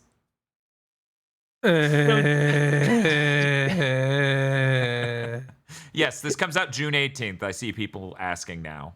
And the progress from this carries over to the final game. Yes. I made the dark pact that I have to play mixtape instead of playing Sorrows. Do you think when the fairy joins you, the princess will talk to? Do you think there'll be like two people constantly talking? I need this. I don't know. Like And will then they we talk can to add each some other? being third Kidnapped world. somehow. Do they have different things to talk about? 'Cause, like when you get the princess in your ear, I'm like, oh, this is really cool, and like you have cool conversations, and she's like, oh, you know, I've never been outside the palace for plot reasons, and I'm like, this is a really neat way to do the game. And then like 2 hours later, I'm like, yeah, that sure is a wall with cracks in it. Yeah. Shut the fuck up, please. Shut the fuck up. You can turn down her frequency of speaking in the menus, Oh, but that's can not you? true I didn't strength. spot it when I went looking for it. Yeah, she's on talkative, and then they have some word for not talkative, which I'm not familiar with. Laconic. Does she ever say that the king of vegetables is the humble turnip? I mean, look, that's Yeah, just fucking true. I was thinking of that game because there's also a princess constantly talking there. I feel like that probably had more charm than this does long term, but maybe that's just me. I feel like nothing she said was as shut the fuck up as, hey, there are cracks in that wall over now. Although it is really nice when you enter some of, like, especially there are monster passages where you go into a cave and it's basically a tunnel that'll take you to a different part of the map. And they're full of monsters and there's stuff in there. And when you enter them, she'll either go, you already got everything in here, or I think there's a chest. You can just say there's a chest left in here. No.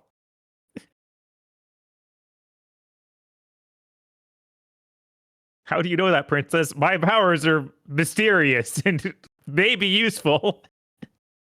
This game already has maybe one of the best villains of the year. Oh? Like, he shows up in the first cutscene twirling his mustache and basically talking about how much he loves sending troops to their death to gain power. Oh, damn. And the good king's like, man, that was weird. Maybe we won't do that, though. And he's like, ah. Yeah, I don't understand this relationship. Like, how long has he been doing this? Have you not fired him yet? I feel like you probably need to fire this guy. Is like, if this has been daily for the last 30 years, you need to rethink some choices. Although it seems like there aren't that many people in the kingdom. He might be the only guy. I mean, it seems like a sparsely populated place. You are clearly, by an order of magnitude, the greatest and strongest adventurer in the land. And the king had no idea who you are. Yeah, I don't know how that happened either. Like, He is these people very in need the dark. LinkedIn or some shit. Yeah, the town is maybe 30 people. The king and princess both know everyone in the castle and have very good relationships with them. And yet somehow they don't know anything that's happening 12 feet outside in the courtyard of the castle. Yeah, the whole opening had a very, like the start of Final Fantasy VI when you go to the castle. Or not 6. I'm thinking of 6. I'm trying to think of which one you go to a castle, because 6 is the one that starts in the snowfield. In 6, you go to a castle after the immediate intro. Yeah. No, I think that is the one I'm thinking of. Okay. The desert castle, right? Yeah, and it just so much visually in this game because it's an HD 2D game. My brain keeps going, this is a JRPG. You should expect JRPG things to happen. And then I pick up a pot and huck it at a wall. And Live in deep confusion. Yeah, no, it's weird to have, because it has almost a Dragon Quest, like Dragon Quest 1 style plot. Barely there, and just the most basic, king tells you to go do save kingdom. Yeah, that's where there are only 5 people in the castle thing really feels like. And they still try to do polls that they really can't do. Like that first dungeon you go in, and they're like, "Oh, your other adventurer buddy, he's dying, and his wife is waiting at home. He's getting married tomorrow, but he's dying now." Like, are you serious? Are you serious right Classic. now, video game? You already couldn't pull it off. Then you didn't even attempt to make the acting pull it off, and then you moved on immediately. It's like this. Look, Elliot is a tried and true JRPG hero. None of this new school stuff where they have like pathos and inner life. No, he has skill with magic and weapons and a thirst for adventure. I love this. From that moment on, his wife just says dots. That's it. Well, she's very sad. She's very sad. There's even someone else in town who's like, yes, his wife is sad, you know? And then she has nothing to say. You don't even have a scene of you telling her he died. Every time you come back to town, there's this one NPC who has new dialogue, and he basically just describes whatever it is you're doing, which I assume is supposed to be a sort of like, oh, like, did you not play for 3 weeks? Here's a refresher of what's going on. But really, it just comes off as, hey, buddy, maybe mind your own fucking business.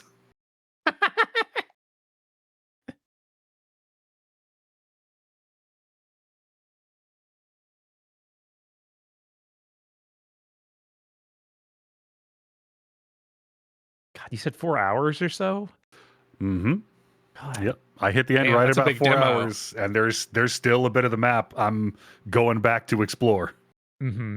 Yeah, I probably only got like 2.5, maybe 3 hours in. God.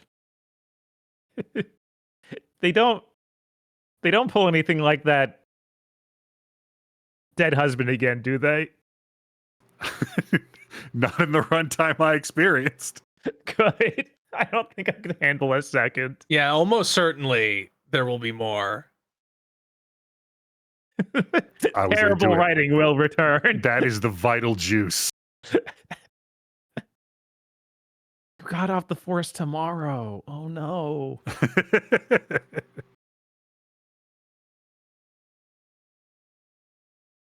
But that's all I had to say about Okay. that. Did you have anything else? Yeah, I'm super excited for this game to come out. It is scratching a couple of itches for me. I have a brain sickness where HD2D has become the noble and transcendent truth, and I can no longer live without it. And also playing a Game Boy style Zelda. Yeah, no. Cool. It is messed up that nobody's doing that other than them. Yeah, it's so weird. Like this game. I mean, has one the is coming feeling- out in a week. Oh well. Look, Yeah, but like this is as I was saying while I was playing it, this is one of those games where it feels like, oh, this is from the timeline where we never stopped making these, and they just kept like scaling up. Yeah, I always kind of figured that they would do another one, or like they'd get the people who did the remake of Link's Awakening to just do a brand new game eventually. But that didn't seem to happen. Nope. Not yet. I'm looking forward to getting whatever the hook shot is because I keep getting Magicite for it out of chests and have not acquired the item. Isn't Oh, that's weird. Isn't Echoes of Wisdom made by the people who did the Link's Awakening remake? So that is technically a new Zelda made I by guess them. it just takes so much from the new Zeldas that it doesn't even feel like the old ones anymore. Yeah, weirdly. they're like fun, systems-based fun instead of just doing a normal Zelda. Yeah. Which the closest thing to a normal Zelda has been that that sequel to Link's the Past, whatever that was called on the 3DS. Link Between Worlds. Yes. And even that had its own weirdness of like, you can go tackle these in whatever order you want. Yes, and that's the worst part of that game. I think it's so much better that it's like, oh, we fixed all the problems with Link to the Past. Also, this is basically Link to the Past again. Except for we can't have scaling difficulty and all of these other things because you could do any of this in any order. I'm like, okay. All right, you made 2 hard temples out of 8. I guess that's fine. Anything else, Aggro? No, I don't think so.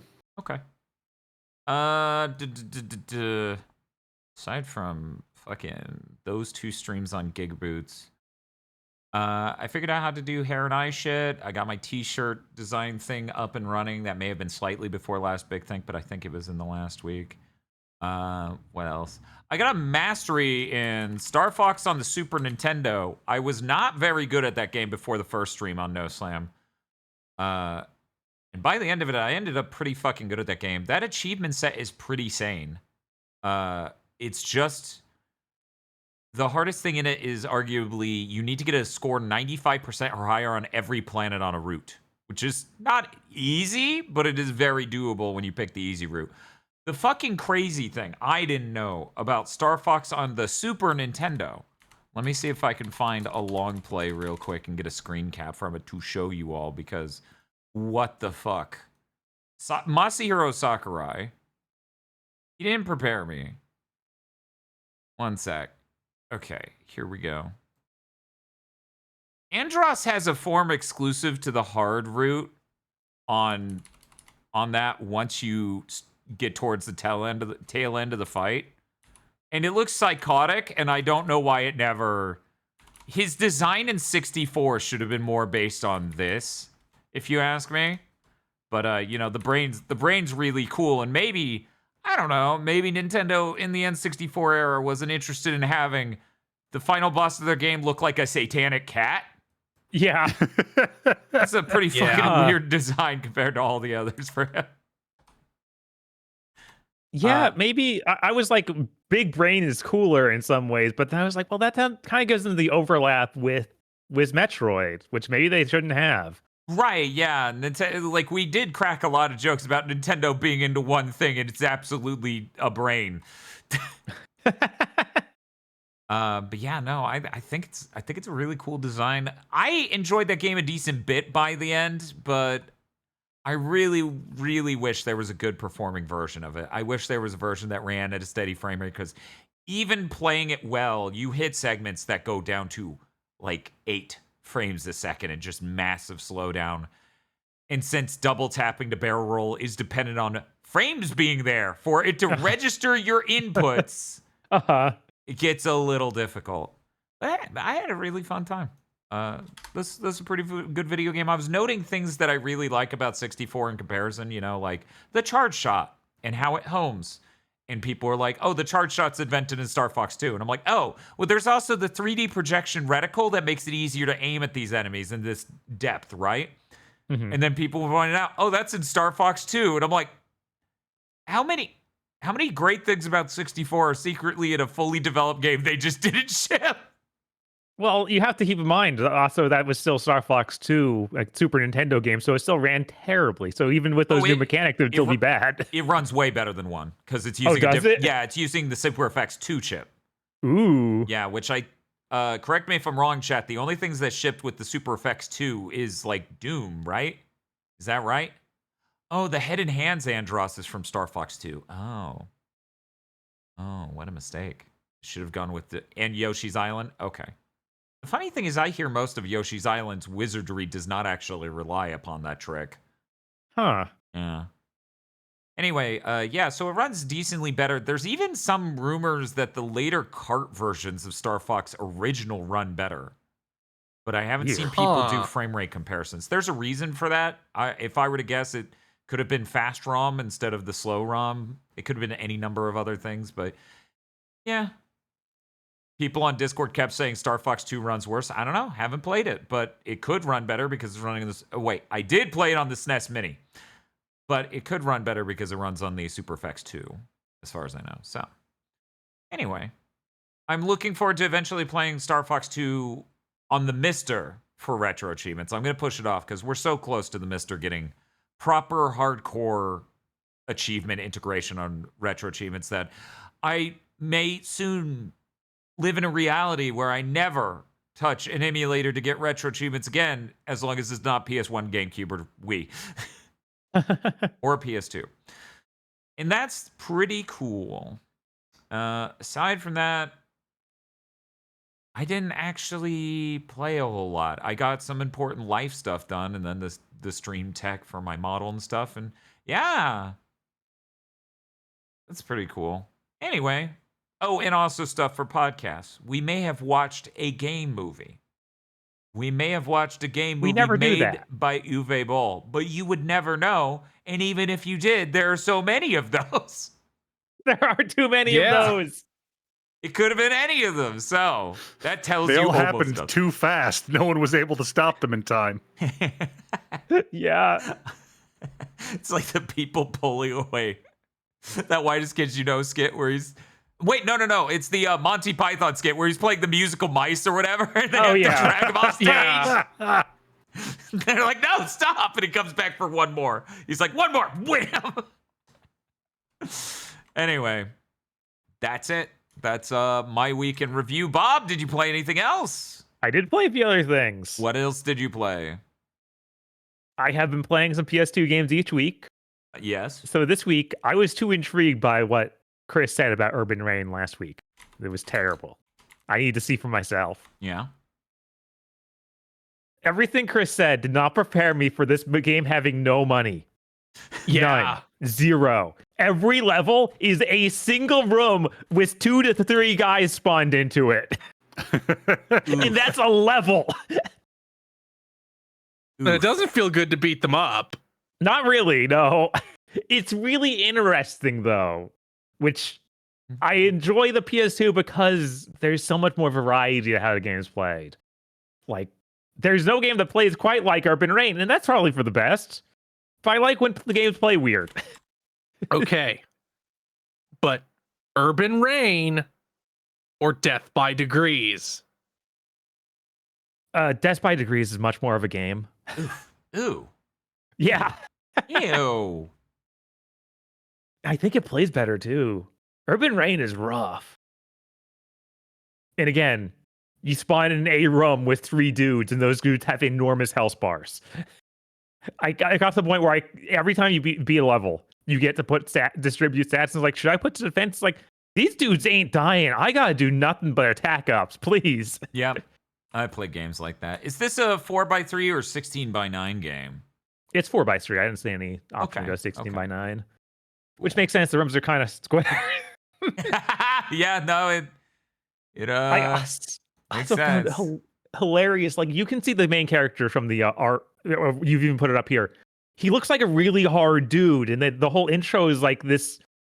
You're in some city that's gone overrun with crime, and now they have surveillance out, and you're working as like a basically crime mercenary.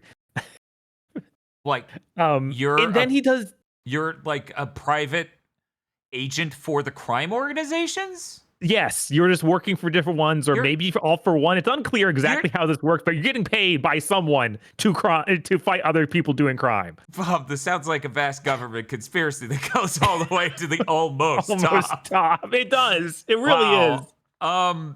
Cool. Good for him. But it has that ludicrously like grounded plot that's a little darker, and they make him like this really buff looking big dude that's very serious, voiced by Steve Bloom, and he does the goofiest wrestling moves known to man. Like, he might as well be El Fuerte. Like, he's doing nothing but ridiculous, like, you'd only do this on stage. What are you talking about? This is his normal moveset. And almost every enemy has the same moveset as him. Man, they haven't put this on any emulated back compat or anything. This is I'm not surprised. I'm just looking at this and I'm like, visually, it's a pretty nice game in high resolution, though very plain. Yeah. I'm surprised. Because this is Namco, right? It is Namco. Like, you're using moves straight from Tekken. Again, they keep doing that at every one of their studios, it feels like. Mm-hmm. Because they also did that for Breakdown. God, they did. Yeah, no, that's honestly really smart reuse of high fidelity assets. Anyways, I chose a choice shot here to show how cool Brad is. Yeah, he does Pretty that. cool. You have a button to run, and when you run to a wall, he runs up the wall, and then you can hit the grab button. And this works terribly, but when it does work, he does it like a goofy move like that, where he stands on 2 dudes' shoulders and kicks them. Like, there's so many things that like are neat ideas, but don't end up working well at all. Like, you have special attacks. They're based on hitting directional inputs in this fully 3D game. So to do a high kick, you hit the punch button and hit up on the analog stick. Not toward away from the enemies, up. Oh my god. So guess what happens when you want to run at a guy by hitting forward in the enemy towards the enemy in the attack button? You do the high kick. That's Because of course you do. You're hitting up technically. why does this keep happening? Why don't we have some sane fucking ideas for our beat 'em ups? And yeah, that so much of the running off wall stuff just was so hard to actually get to work. Like it either has an insanely narrow window where the buttons actually are affected, or it has a bizarre thing where it checks how close the enemies are to you to determine whether or not you can do an attack off the wall. I'm not entirely sure, but it feels terrible. I still played like a whole hour of this game. I think I got through like 15 missions. They started ramping up the difficulty insanely by that point. But I kept playing because of all the goofy throw moves you could do. Like, it was just fun to see what all Brad could do, because every different angle you could show an enemy from is a different move. If two enemies are near each other, you could do special moves based on that. In some ways, this started to remind me of Batman combat, because you also have a parry button where you kind of just have to mash when you see an attack coming, and he does a quick little block. And you always have dudes like attacking you from 3 angles. And then I looked at the tutorial menus, and there's a whole set of buttons for using co-op. Like, not even like actual co-op with another person, but with just an AI character you could switch to. Uh-huh. And that didn't appear yet. I'm like, the game feels built for that, because there are so many things where enemies started doing double team throws to me. I'm like, I can't do that. Everyone's cooler than you because you are friendless. It's true. And you're like, yeah, well, I am a PMC basically, but for crime organizations, so. Yes. So that was Urban Rain. Cool. You should go play it, but don't spend any money on it. Do not spend any money on it. They certainly didn't. No. I was going to play other beat 'em ups just to do a palate cleanser, but I got too interested in how Urban Rain played. So that was a lot of time dumped into that, huh? Okay. Yes. Then I booted up Mortal Kombat Shaolin Monks. It was like, yeah, this is still surprisingly good. Really? In that era of every Mortal Kombat game on PS2 sucks, it's so strange to be like, oh, but the beat 'em up is good though. I feel like this is going to be a spicy take, I feel like, but every Mortal Kombat since launch 3 to later basically sucked for a very long time there. It's like, I don't know anyone who thinks Mortal Kombat 4, any iteration of it, is an ideal version. Mm-hmm. Eventually they fix 3 up to be serviceable and good, which is good because, you know, that's the game with Cyrax and really cool dudes. But the legacy of Mortal Kombat is, after 2, it is on a decline. So the PS2 games being bad doesn't even stand out to me anymore. Oh, no. I always, because they released so many of them, it always stood out to me. It was like, you know, you had 3, which had some problems, but at least had some cool stuff. Mm-hmm. And then 4 has some hilarious cutscenes, at least. But then PS2 is just a non-stop onslaught of like, we got one coming out every year, and they're not good. And they have weapons, and they do goofy shit, and they have goofy characters. Right. I don't know. I think it would be very funny to go back and play those. It would. I as much as I'm down to playing them now, I would love to go back and actually give them another swing. As much as Bob's down playing it now, he's down for playing it later. So there you go. Also, after that week of playing Saros and not much else, yeah, I finally went back to Motor Slice, a game I was enjoying quite a bit. Cool. And then you had to play Saros. Yeah. When I came back though, my save file was deleted. And I don't know how. I don't know what did this. What? Oh no. Yeah, everything. It was just completely gone. Oh no. Yeah. So now I'm like every time I stop playing that game, I fully quit out of it and go to the menu, make sure it's showing all the chapters I've done. Mm-hmm. That was pretty disheartening. I was at least halfway through that game. I played a lot of it.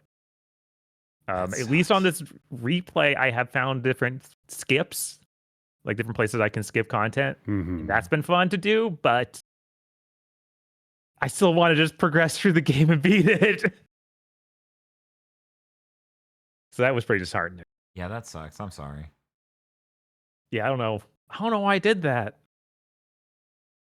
I hadn't even seen anyone really reporting on it. Like, I don't know how I just ran into a glitch like this. I saw one of the patch updates was like, hey, I fixed issues with teleporting and save file corruption. Oh. Which I guess you missed a spot. Yeah. I must have gotten hit by it right before that then. So hopefully going forward, that'll be fine. And I guess the only other thing I played, I was looking at a bunch of games that got demos for Bit Summit, which is that it's like an indie game convention in Japan, which I think Q Games is either part of running it or funding it or something. I don't know exactly their involvement, but I know they always advertise it every year. So a bunch of demos did go up for indie or Japanese indie games and other indie games. Cool. I looked through those. I downloaded a lot, but the only one I played was Ninja Game. Ninja Game. It's just literally called Ninja Game. Okay. It's pronounced Gaiden, but all right, sure, whatever. Give up halfway. See if I care. It is a Tenchu-like. Oh. The graphics are it looks kind of like they're going for PS1, but they honestly just look kind of bad. And I was like, this is probably going to be terrible. But I actually started really liking it. It's very interesting. You get a bunch of melee combat. Oh my god. Is that how it looks when you type? Yes, because I move my entire hands to type. Let me write that up for you, Mr. B. I need like stock typewriter sound so that way I can. Yes. Okay, and there we go. Looks like this movie got a 0 again. Anyways, thank you for joining us for Gamers Go to the Movies. But yeah, it surprisingly has a lot of intricate melee combat stuff. Like you have a whole grappling system, you have parrying. You can like throw dudes to the ground, then choke them out, or snap their necks more quickly. And just a bunch of neat little touches, along with the standard Tenchu like sneaking gameplay. You can also bring multiple ninjas on a mission, and then if one dies, you can just switch to the next one. And I guess co-op is also in there, so you can just both run through at the same time. Instead of rice balls and poison rice balls, they have bananas. Which is incredible because... That's fucking... Yes, just as appealing broadly a food in ancient Japan as rice balls, bananas. No one has ever looked at a banana and gone, no, I'm good, or I'm allergic. Okay, cool. So you show down the banana. So wait, and then the guards all have the typical... Are you hiding from me that the main character is in fact the ninja monkey and Vox would hate this game? I wouldn't be... There are a ton of characters to unlock. It seems like each level has a hidden ninja to find and recruit. Okay. So one of them could be a monkey. I don't know. One of them could be a monkey. And then they fall for their own trap. So you throw down this banana that's poisoned. You show down the banana. And then it's all Japanese voice acting for the guards. And they say the very typical like guard things that you hear in any game like this. But when they see a banana, they're just like, banana. Ooh. And they run over. And they eat the banana. And sometimes when they spot the banana, they do like they jump into a pose like, banana. That's amazing. When you die, you drop all your stuff. So if you're holding a poison banana, sometimes the guards are like, ooh, banana, and eat it on your corpse. Revenge. That's awesome. It's the fucking martyrdom perk from Call of Duty. When you die, you drop the poison banana. Yes. The poison banana of irresistible desire. Yeah, they can't stop themselves. No matter how many other guards run over to eat the poison bananas, they all jump on the sword. The banana is too appealing. You had 5 bunches of poisoned bananas on your person and you die. The entire enemy army comes in and kills themselves. Yeah. Jesus. So I had a lot of fun with this game. Also, everything's really deadly. Like, it feels almost like they wanted to make Bushido Blade of a Tenchu game. That's sick. So you can like throw darts in people's heads to kill them. You get a gun, so you get like matchlock pistols and stuff. It just starts shooting dudes. You also get the most overpowered thing in the game, I think, is the invisibility spell, because you can just stealth kill guys, and they won't, like, they can't stop you. That's really funny. Like, you don't Like, become visible. It's on a timer. You don't become visible after killing one dude. Right. And sometimes the assassination targets are like another ninja. So you do the assassination move, and then they turn into a log and appear behind you. and then you just self-kill them again. Yes, if you have the invisibility, yes. So yeah, it's really goofy. But I definitely suggest it. The demo is free. It gives you like 4 levels. I ended up playing this for quite a while. Let me see how much time Steam says I played it for. Ninja Game has a little bit of a playability or searchability issue. Right? I played it for 79 minutes, apparently. I didn't realize the fidelity of video game we were talking about here. Yeah, no, it's real rough. That is like Dreamcast minus. Mm-hmm. Yeah. I have to wonder if they plan to put lighting in or something. Yeah, some lighting might help. Because it looks really, really rough. So it's honestly surprising when the animation quality is pretty good. Like, they got a good all the movements for your attacks look nice, and they have a good oomph to them. When you hold a dude down and like stab his neck, they like knew exactly how to make it look like there's a lot of force in that movement. The name of the developer / publisher on this is Kusuge 00. Yeah. So one person. Yeah, almost definitely. Look at this. Yeah, they're giant pots to hide in. Pretty cool. The invisibility thing makes me remember Oblivion, when you could give yourself 100% chameleon, which is the thing that makes you harder to see. So you just attack a guard, he'd stance up and get confused for about 5 seconds, and then like, it must have been my imagination, this wound on my chest, and then returns to idling. Yeah, that's kind of how this comes off sometimes. Also, when you get hit by arrows or shuriken, you have to like pull them out or you'll bleed to death. Which I thought was a really neat mechanic.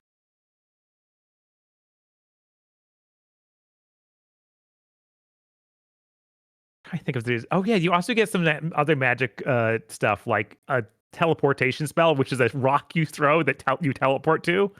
Nice. So you could do some goofy stuff with getting around the levels.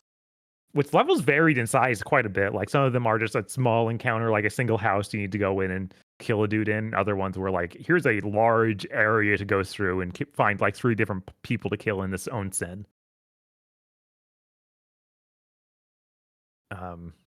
Yeah, it's really neat. It sounds it.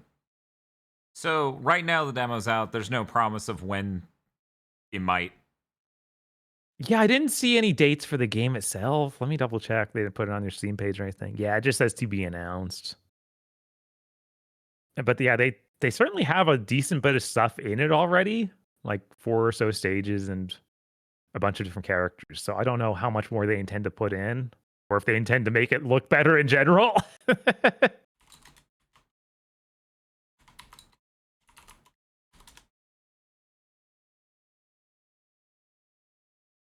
Oh yeah, it's also really funny that you can do like, it's ancient Japan, but for some reason these buildings just have like modern windows. Oh.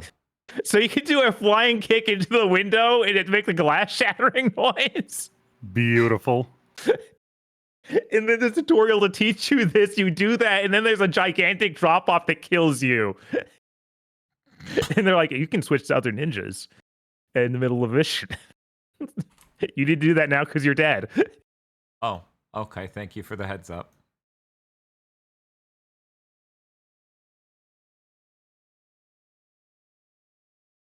Did you play anything else? No, that is it. Okay. We now interrupt your podcast that properly talks about games to talk about the stupidest shit I saw and ate. Super stuffed Pop-Tarts. This is a fucking scam. Yup. So normal box of Pop-Tarts comes with 8 Pop-Tarts. It's 4 sets of 2. This is 5 individual Pop-Tarts. They are barely larger, but it says it has 50% more filling. Bob, I had this today, finally. Okay. I toasted it mildly. Here's what happened. The entire inside became goo. Not like brown sugar Pop-Tart where it's like a crystal or a jelly-like thing. It became goo. It feels like if I tried, I could have poured it. But this isn't the worst part. Okay. The worst part is that, you know, the top has the icing layer, right? The frosting. The bottom started to get attacked by the goo and decomposing. On a fucking Pop-Tart, it was losing the battle of sealing the inside in. So multiple spots on it were just whole of goo. Maybe there's a reason 50% more goo isn't normally used in these. As I understand it, this is doing the same shit Oreo is, where regular Pop-Tarts are getting shittier. So this is 50% more from the modern shittier Pop-Tarts with less filling anyway. Almost definitely the case. So they can charge you more than you would get for an equivalent amount of normal Pop-Tart. This is very funny because just the experience of fucking buying this, I was like, why didn't you just fucking call it Shrinkflation Edition, you assholes? Man, hearing about Pop-Tarts is making me feel like the crack urge for the iced blueberry ones. My mother always had she mostly had the unfrosted blueberry, but she would also occasionally get the blueberry Pop-Tart. So for me, that is the standard Pop-Tart flavor. For me, the blueberry is the default Pop-Tart. Bob, what is the default Pop-Tart for you? I always had the wild berry ones, which I don't know if they even make anymore because those had the like, it's the 90s wave on the front. Yeah. Yeah. My default, I'll buy to eat, though, which I don't buy Pop-Tarts anymore. But if I had to, and I've done it a couple times over the last multiple years, it's brown sugar all the way. That's what I think. If you're getting a Pop-Tart, you want the ideal Pop-Tart, that's it. My dad was really into those. Yeah. As a kid, I was like, this is the worst Pop-Tart. Why would you do this? Oh, really? What's the best Pop-Tart? When I was a kid, I was raised on the strawberry ones, but s'mores is truth and s'mores is life. I mean, s'mores is good. It's a good Yeah, one. I did like s'mores back in the day. Yeah. You put a couple s'mores Pop-Tarts in the microwave for a few seconds, then spread peanut butter between them and eat it like a sandwich. Yep. Or you can stick them in the freezer and do the same thing, and it's fucking great. Yeah, I'm always surprised how good Pop-Tarts get in the freezer. Yeah.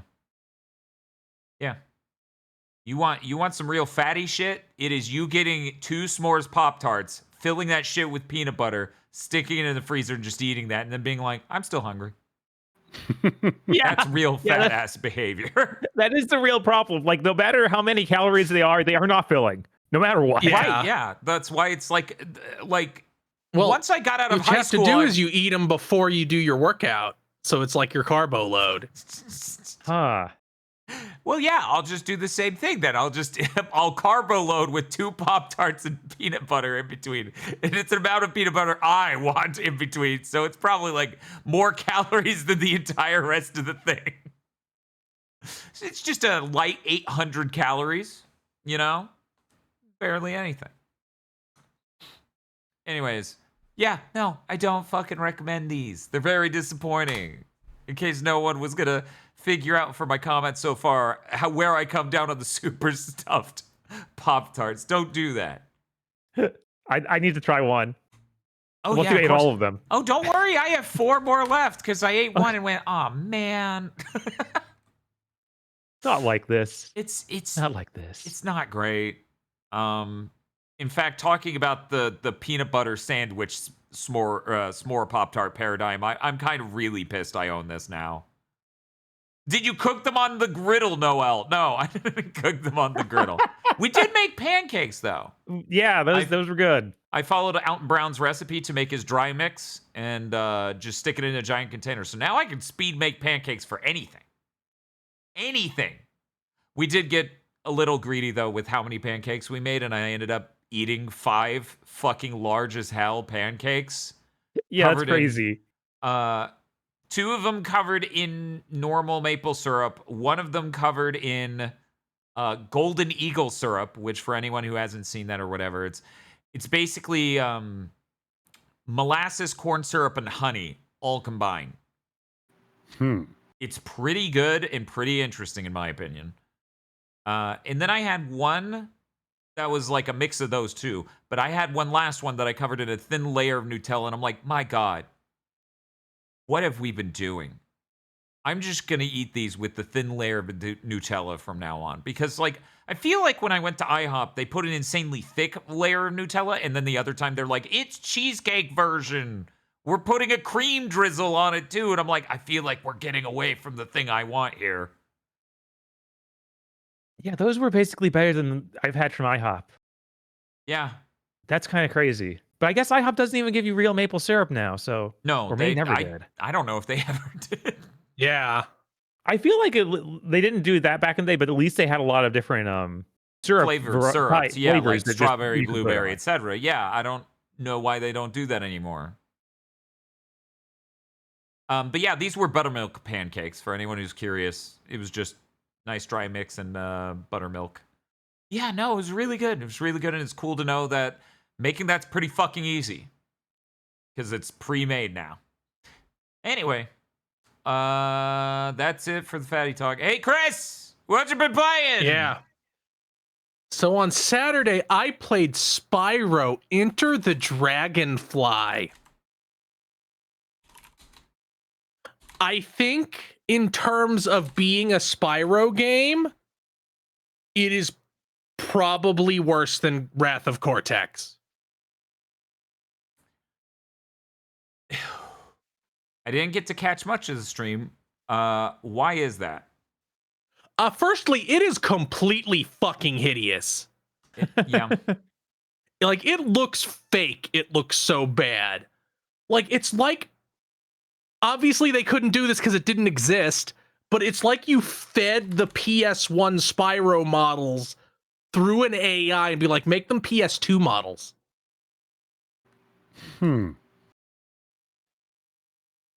Every single thing looks terrible.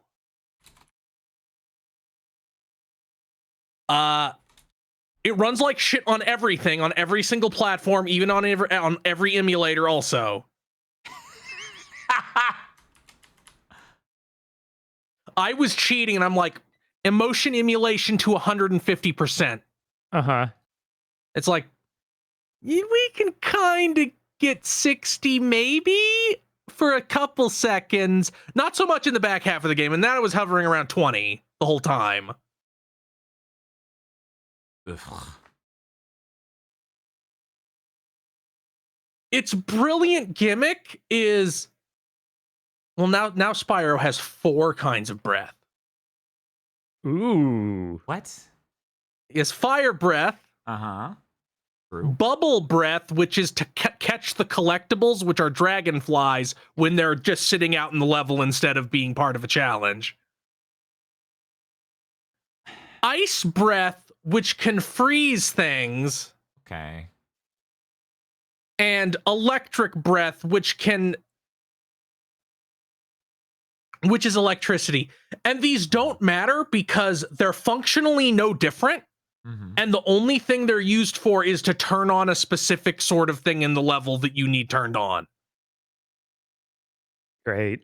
In fact, I'm not sure ice breath ever gets required for anything. You just needed to open the ice breath door.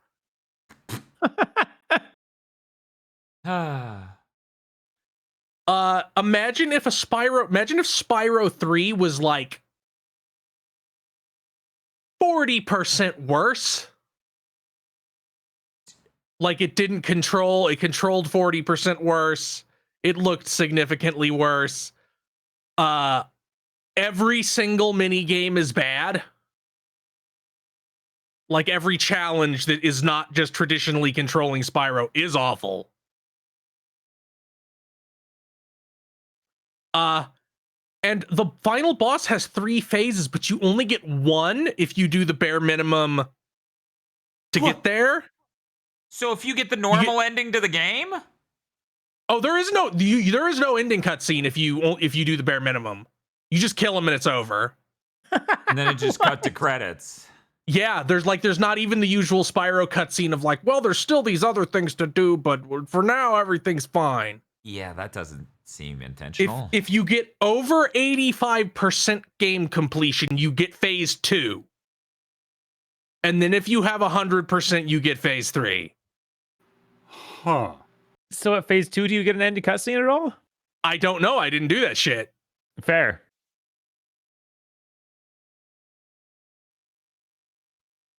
There's also shocking, like there's only like 9 levels. Yeah, there's 9 levels. No, there might only be 8. 3. Yeah, I think it's 8. So significantly fewer levels, but significantly more things in the levels. Like I think each level has 900 gems in it. And like 12 of the main collectible. 10, no, they have 10 of the main collectible.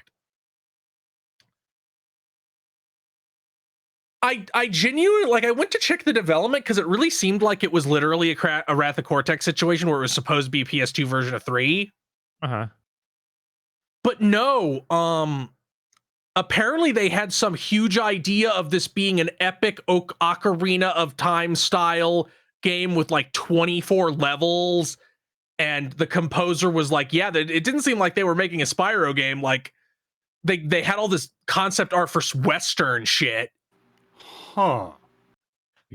But then they ended up making this and it killed the studio before it even came out. Yeah, this is I am praying to God this is the worst game of the 9. Is it 9? No, it's only 8. Of the 8. Uh-huh. I actually played like 20 minutes of A Hero's Tale, the next one, which I'm doing on Saturday and probably Sunday because I think that one's longer. I did it to make sure it ran. That is a much higher rent game. Like Makes immediately, sense. Like it has all new assets. They look very nice. It feels like it's kind of not going to have a Spyro like structure at all. Because like there's a store that you have to buy like keys from to open locks. Huh. Like disposable keys, like a Zelda game. Weird. And it seems like gems might respawn because they're just a currency.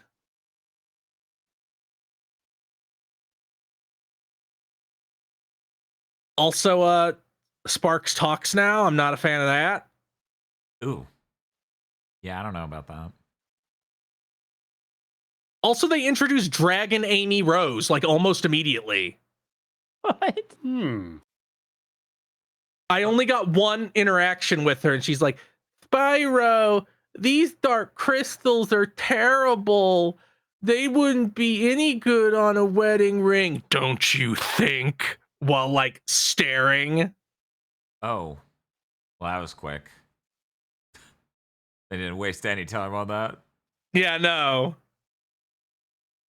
So that'll probably be cool. I'm excited to see it. I'm also excited to get to the Elijah Wood ones. And other than that, I chugged a Trange Overlord. Ooh. Oh, did he finish it? Yeah, it's not very long. Wow. It's like 9 hours long. Oh, wow. This shit is not an RPG, so don't get tricked. Oh. The only like progression is upgrading your weapon, which has 5 levels. Do you upgrade like a whole party of characters, or? Yes, the way this game's combat works is you get four characters that go into the level, Mm-hmm. and the levels are either a combat room where you just kill all the enemies, protect a location or character, capture points, which is by far the worst one because they didn't make it right. Because there is no period where it's not like you better hurry and get back because the enemy's about to start capturing. No, the moment an enemy sets foot on a point that one of your characters isn't on, the bar immediately starts going down, and every one of those levels is have every point captured. So it feels almost luck based. Oof. And the last one is grab these things and bring them back to to your home base before the enemy gets them and brings them to their home base. Okay.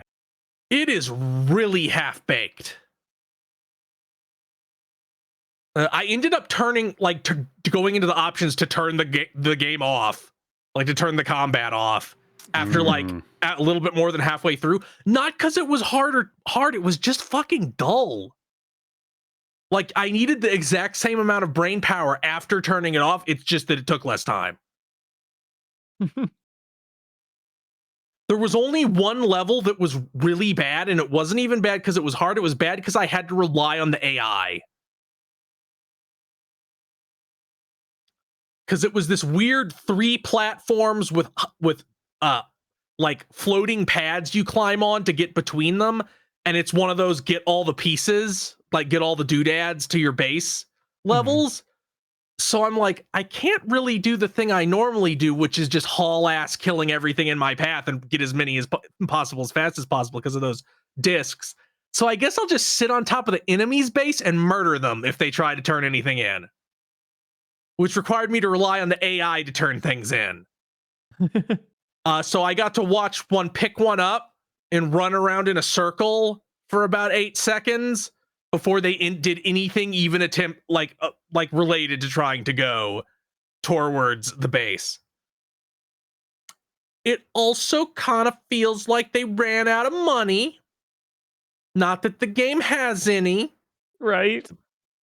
Because the first act took me 6 hours and the second 2 acts took me 3 hours. Like together? Yes. Okay. I would say there's like around 40 levels and like 26 of them are act 1. What? No, it's probably closer to the other 2 acts having like 18 levels each. Not each, but 9 each, like 9 each. There's like a decent amount of cutscenes. Almost all of them are optional, which is strange. Like they show up on the map as side story, but it's actually a cutscene that tells you anything about any of the characters, and in many cases where the plot is going. What? Okay. I really wish they had dubbed this. There's no dub. Probably because every chapter, I think, begins and ends with a little musical number. Yeah, there's a musical game, as they were putting it. So they probably decided that would be too hard. And I'm like, fucking, there's not much else in the game. There's not even that much dialogue. Like, you really only need like 6 characters that sing. Come on. I promise you, there are voice actors inside. There's no fucking way this was a union joint. I guarantee there were online voice actors you could find who could belt out a song. Because the songs are only like 45 seconds long anyway. They're not full-length songs.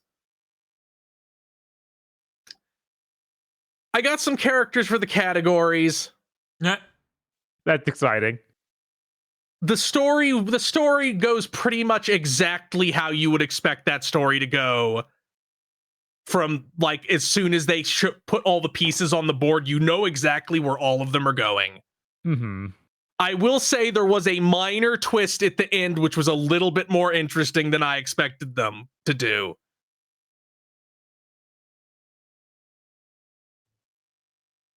It was cute. I paid $40 for it. If I had paid any more than that, I probably would feel a little bit jilted. But it is a cute enough game. Please just make a normal RPG next time. Make a normal RPG. Yeah, this is the dev that did Star Ocean 2 remake and stuff. Yeah, like, they and can do it's cool it's stuff. like the former CEO of Nippon Ichi Software. Which, by the way, if you've played Disgaea 1, you will also know the entire plot of this game the nanosecond you start playing it. Little bit. I think it's a little different. Not a whole lot. There's also too many fucking characters. Huh.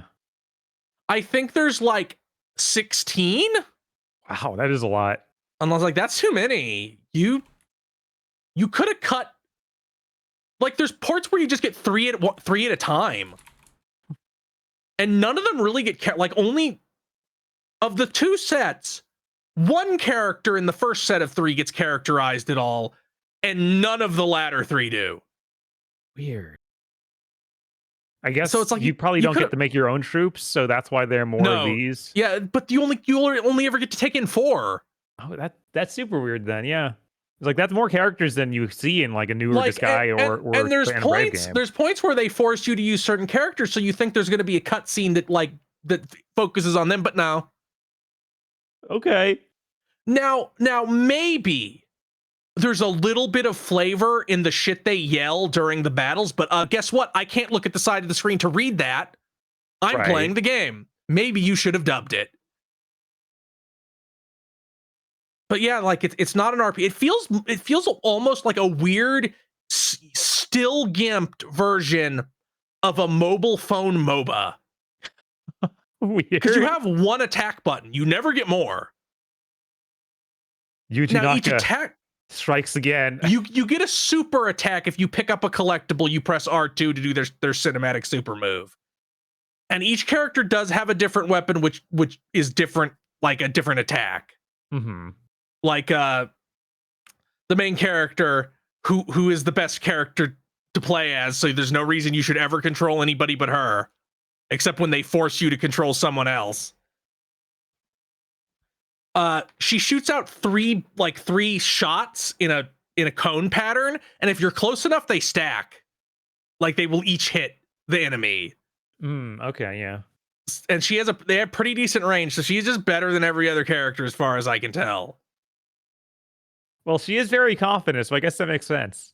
It is yeah, the game starts with her being like, she's like already level 9,999. Like everybody, even in hell, is appalled at the shit she does. So it's cute. I'd maybe just watch like a cutscene compilation. Like the gameplay really, I can't imagine the gameplay doing anything for anybody. Mm-hmm. Like it's that level of simplistic. Like Vampire Survivors has more like decision making and difference in what you have to do than this. Has really not nice character designs. Please make a normal game, or even a normal RPG or a strategy RPG with these same people. Mm-hmm. Because like the game looks very nice too. It's like really crisp in 4K, and I'm like, wow, we sure don't need games to look a lot better than this. This sure looks better than any Unreal Engine 5 game because it's solid. Because the image is solid.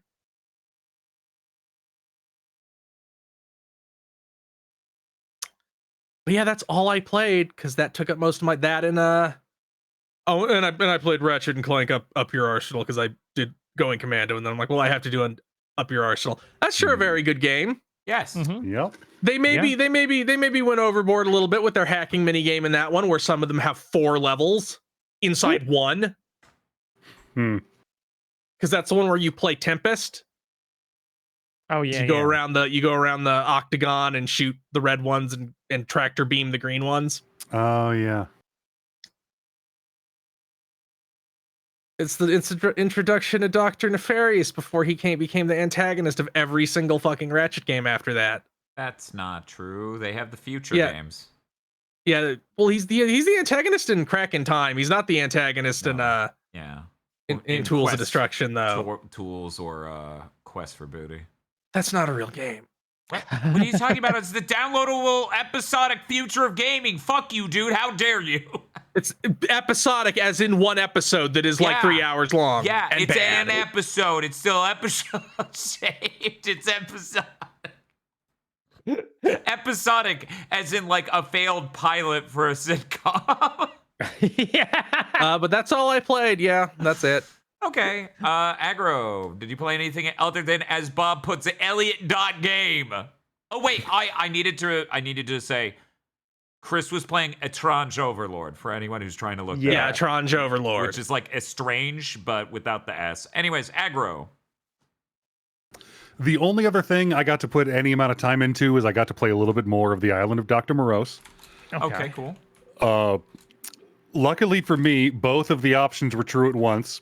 The thing that wasn't working, I was stuck because a thing wasn't clickable that should have been. Okay. Oh. But the moment I turned the game back on, it was. So, you know what? I'm willing to call it even. Again, this game code was provided for us by the publisher, which is an indie dev. So the indie dev. This is that point-and-click-esque top-down adventure game where it's like you have a Dr. Seuss art style and it's very Yeah, but it's all, Cthulhu. horrific. And silent Dr. Moreau shit. Yeah. it continues to walk this incredible line where I'm not sure if the jank is intentional and in service of the horror or unintentional, but still in service to the horror. I got to a section where there's an enemy that when he has a chance of appearing in the room you're in, and then a sound effect plays and his music starts and he starts running at you. And the first time I encountered him, I think he might have been glitched because he just stood there menacingly. And I was able to walk past him into another room. And then I came back out and he was just gone. So yeah, I haven't gotten too much farther. I keep running into puzzles where my inventory's full and there's no way to put items down. So I can't get rid of the healing item unless I go find that guy and let him punch me once. Oh. But it remains interesting. I will report back once I've gotten a bit more of that game cleared. Okay. Anything else? Nope. Tomorrow is an important day. Tomorrow's Bob's birthday. Happy Bob Day. As such, Hooray. Bob's greatest dream he could ever have is going to come true. Bob will stream Onimusha 2 and you will watch. You will watch, right, everyone? You will watch, right, everyone? I'll watch. That's a great game. Yeah, Onimusha Yeah, this is when 2 I is started cool. liking Onimusha games. I'm I gonna didn't say really like it's- one. It's each Onimusha game. The first 3 Onimusha games, each one is like a big step up above the previous one. Although 2 still has things I like more than 3. You will be seated. Yes, that's right. It's Bob's Miss Eve.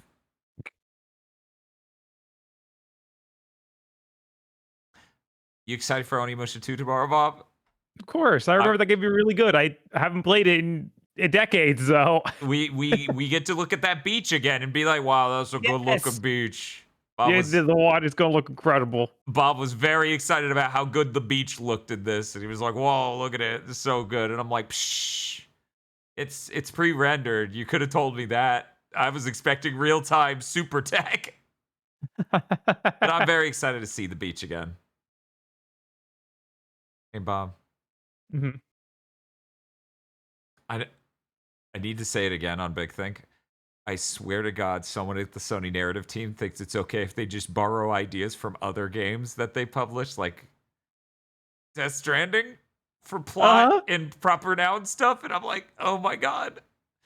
Anyways, I was just thinking about that. No reason. Definitely doesn't make the games weirdly samey and bad in any way, right? Nope. Okay. Nope. All right. Nope. We're all good. Good stuff. Anyways, segue goes here to the Podlords. Oh, fuck the fuck. Pod Lords. I'm not ready.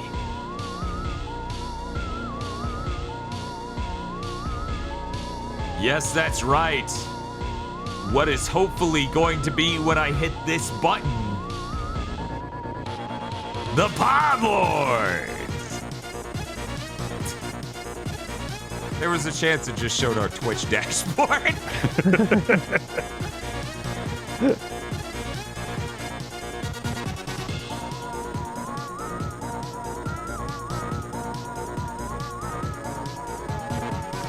Pod Lords such as BN12, Red Blaze 27, Suzu Shiro, Rado,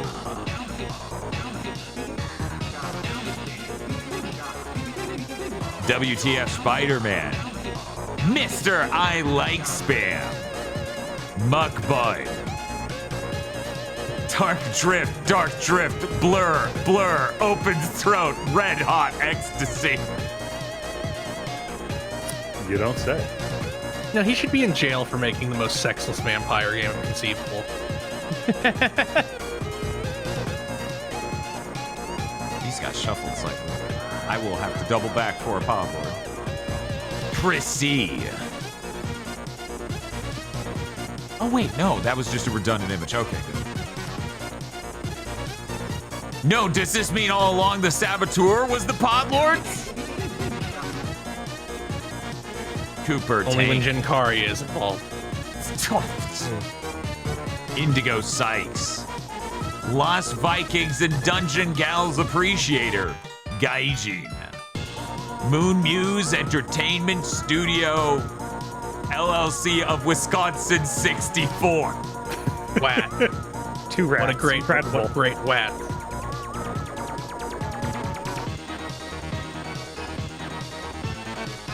Shinji 16 wishes Happy Luna Abyss release day to all who celebrate. Parentheses, indie single player FPS exploration ball. It's been 84 years. I know, right? I've played that demo. I don't even remember when now. Sarlin A. Timothy Pfister, Platinum Pragmata. Now give me the Mega Man costume, Capcom. You have to. I don't care if it looks janky as hell.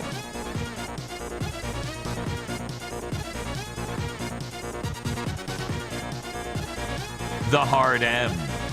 Bearded Joe. You know, he really is the Gene Kari of Gundam with how many women he gets killed and his plans. Man, I wish Jinkari went out like him. That would have been great. Yes. Leo Chrome. Got a new game, sir. G7 Pro 8K AIM Labs. It came with an AIM Labs Plus promo code for 1 free month. You fuckers take it. AQTW and 9NMW. What the fuck? Fuck is AIM Labs Plus? Right?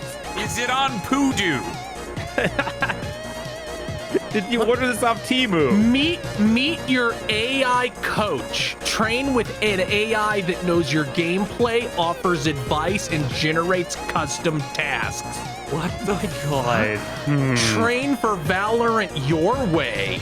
Oh my Jesus. god. Train like a champion. Learn from the greats. Get access to the best gamers out there and partner with them to become a master yourself. Link your Riot account to get Valorant training tasks, one-to-one map recreations, personalized feedback, and crosshair placement training. This is the video game version of all those scam classes. Yeah. Yeah, it is. Apple Gothic would like to make an appreciation post to the nice cat who gifted them 3 months while they are moving. Oh. So what's the plan now, David Cage?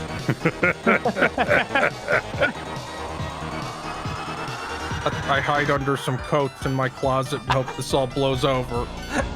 I honestly took me a second to put together that it's Eclipse, not what the hell is Star Wars Clips? Star Wars clips are the new format to share your favorite Star Wars moments, all from a clip on your belt. Oh god, for a second I thought you were teeing up to be like, the new Disney Plus feature that's like TikTok, but only for Star Wars shit. Ooh. This is great. This is great. We got to get Lucas to come up with the name for the Star Wars version of TikTok. He'll name it and then Disney will never approve it. Iris View. Nice hat. It's a good hat. Different Seems a little too dimension, big. demon deity, great dimension, King Arc Crisis. Okay. It's a good They weapon. keep going. It's a good weapon. Man, I don't really like the green trim. I think that kind of looks like all his assets haven't loaded properly. A little bit. No, Green trim is sick. He is looking like a PC case right now, and it's so strong.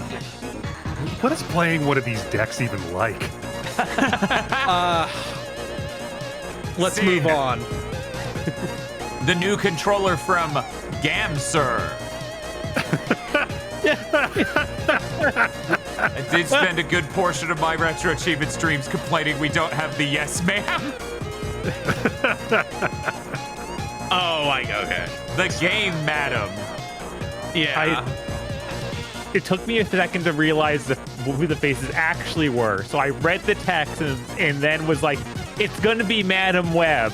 Madam Web's going to be on this controller. I'm glad she's not. Digital Basic. Hey,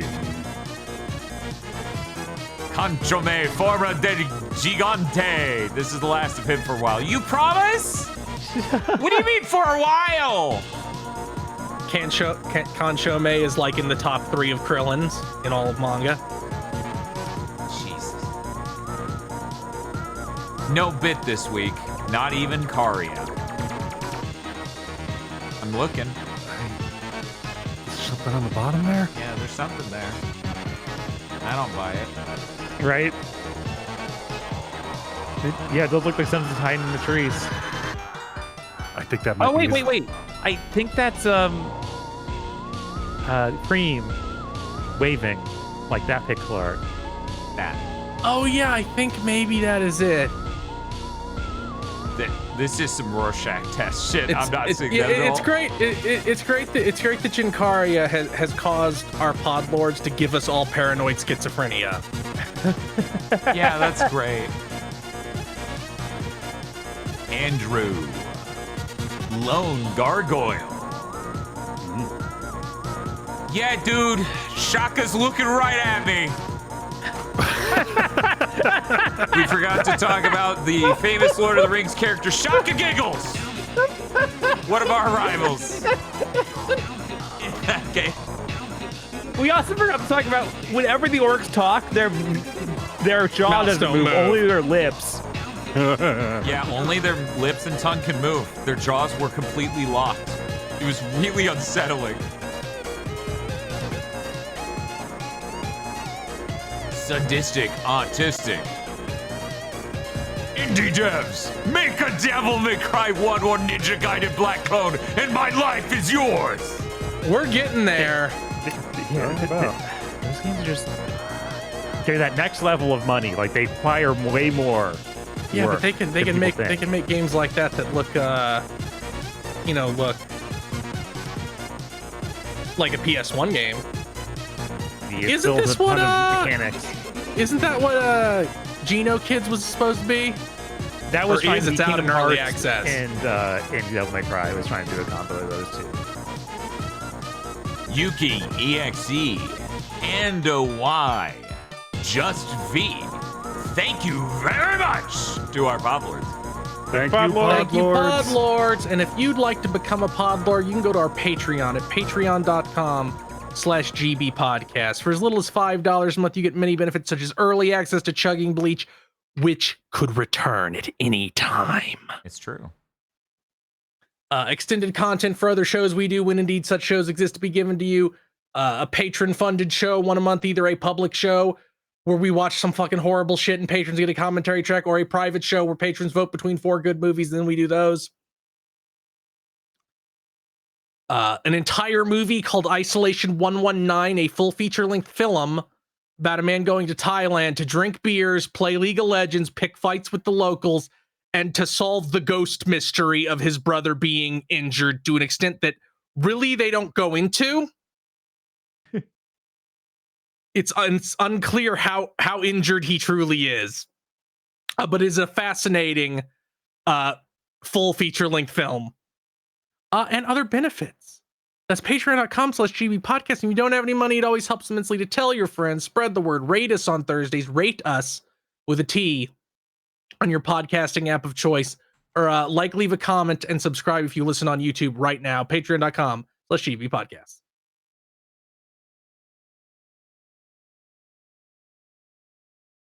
Something we never mentioned about the injuring of his brother. Yeah.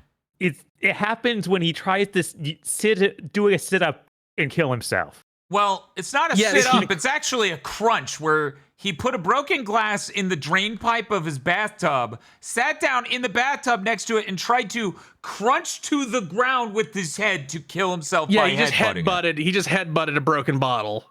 Right. It's just such a... in the most awkward way possible. It's really complicated.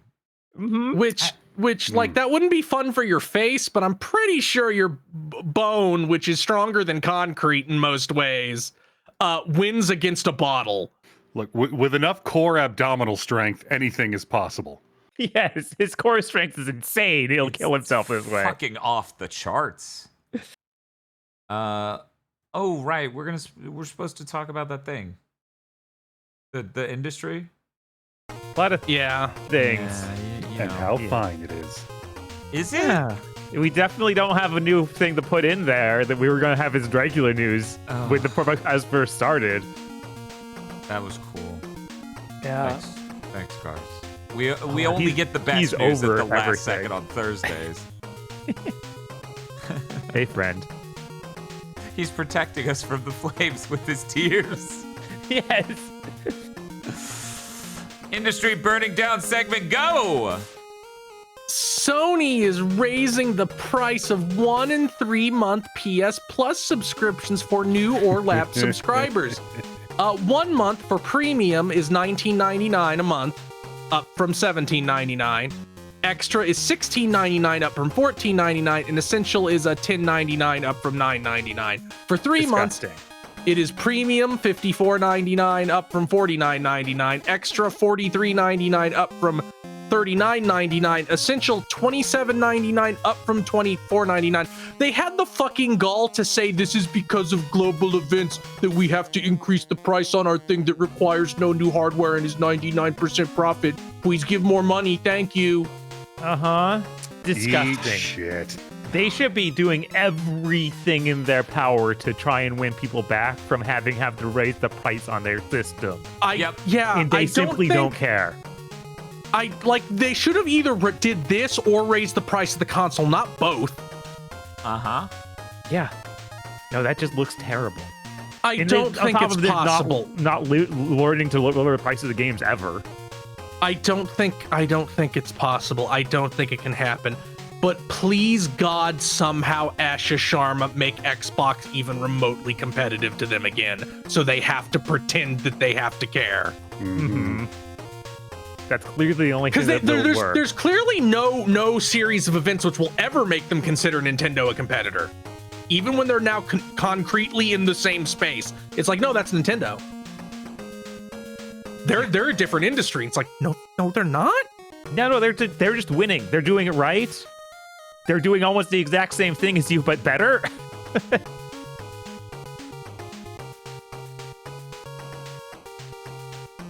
Hasbro has canceled Stig Asmussen's. That is the one of the former people who worked on the new God of Wars and all. They also worked on the Jedi series at EA. He directed God of War 3. He directed God of War 3. He directed God of War 3. Yeah. Okay.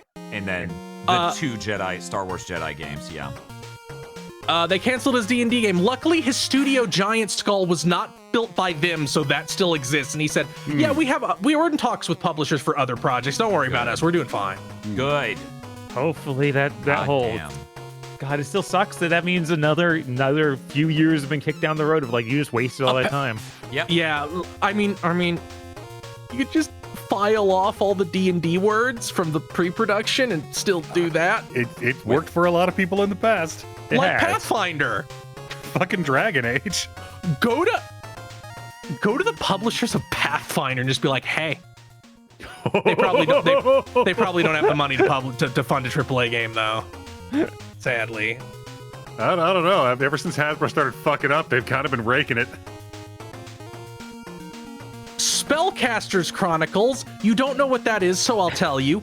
That is the Quantic Dream / David Cage service game that launched in early access at the start of this year. It's shutting down on June 19th. All purchases are eligible for refund, and they say this will not affect the development of Star Wars Eclipse. That's not what fucking Jason Schreier said when he talked about you like a month ago. No, but you have to trust them. They're the actual developer. They definitely wouldn't just lie. Like, this is one of those things where I'm turning into the why the fuck you lying video. Embracer Group subdivides again. God. So last year they announced they were splitting into Coffee Stain and Fellowship Entertainment, and I think before that there was some other division. Yeah, I think so. But this was the last big one. It was almost exactly 1 year ago, down to the week. Noel, can you put that screen cap of Gamatsu Bob put in the Big Think channel up on screen? Because I feel like that's the only way to truly communicate how fucked up this is. Second slide, right? Oh, wait. It is. Where is it? It is up in the Big Think channel. Yeah, it's Okay, a little bit above the Virtua Fighter. What the fuck do I even call an image like this? Okay, I got it. Yeah, you need to see this. Okay. Look at this shit. Yeah. So this is just all the stories from the past 2 years related to them splitting up. Yeah. It's been endless.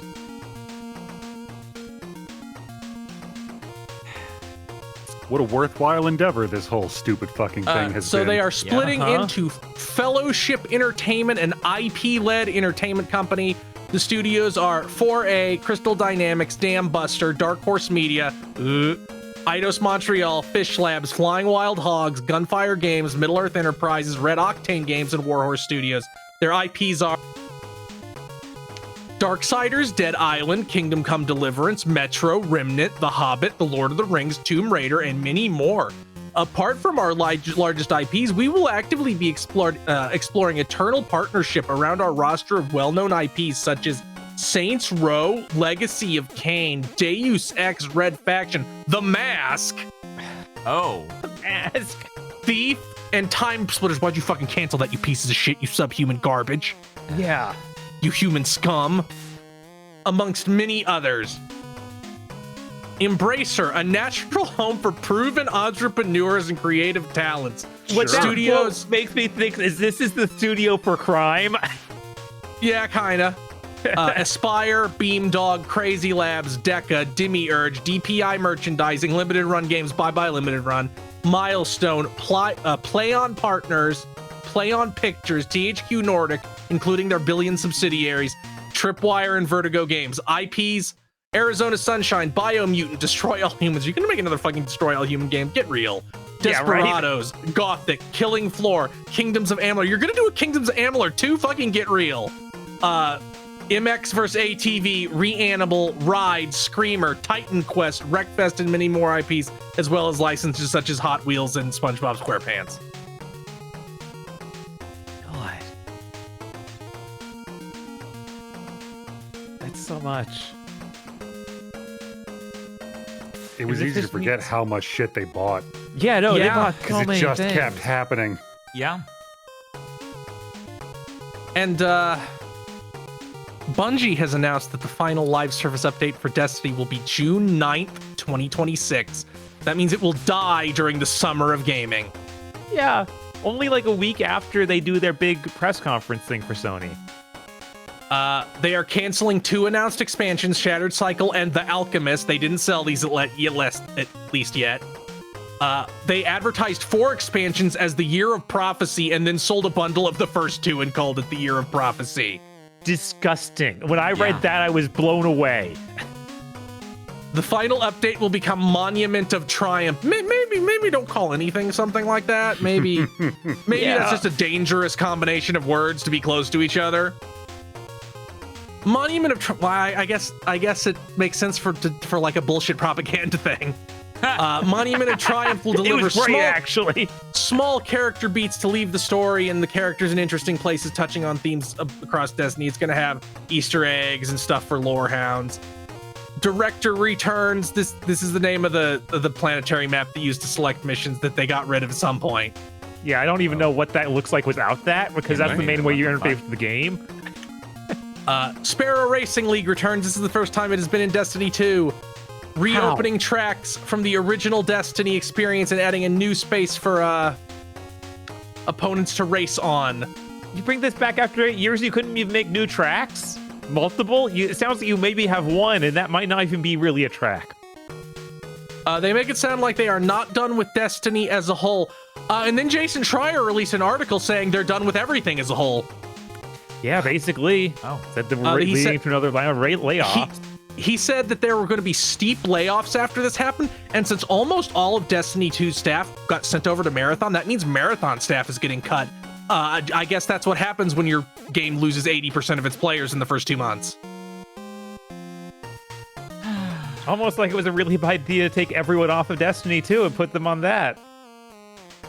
Allegedly, they are no Destiny game is in development. Like, they don't have anything cooking. God, smart. There is talks that they are trying to pitch something related to Destiny to Sony. We've seen how pitching things to Sony tends to go, so Best of luck. best of luck.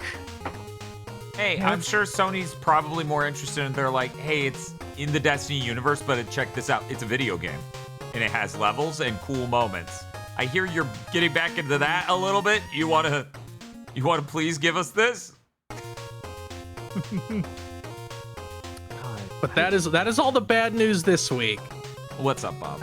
I'm just blown away that they would do this step without even having a plan for what to do with it. Like the whole idea with this kind of game is you don't do the full shutdown like this until the next thing is ready, like to Right. announce. Right. But things aren't going as planned. Don't make no money no more, so die. Yeah, just instantly turn it off. We had 2 bad expansions in a row, and everyone could tell you that they were bad and were upset with them, and that's what made the game unprofitable. Should we try and fix that? No.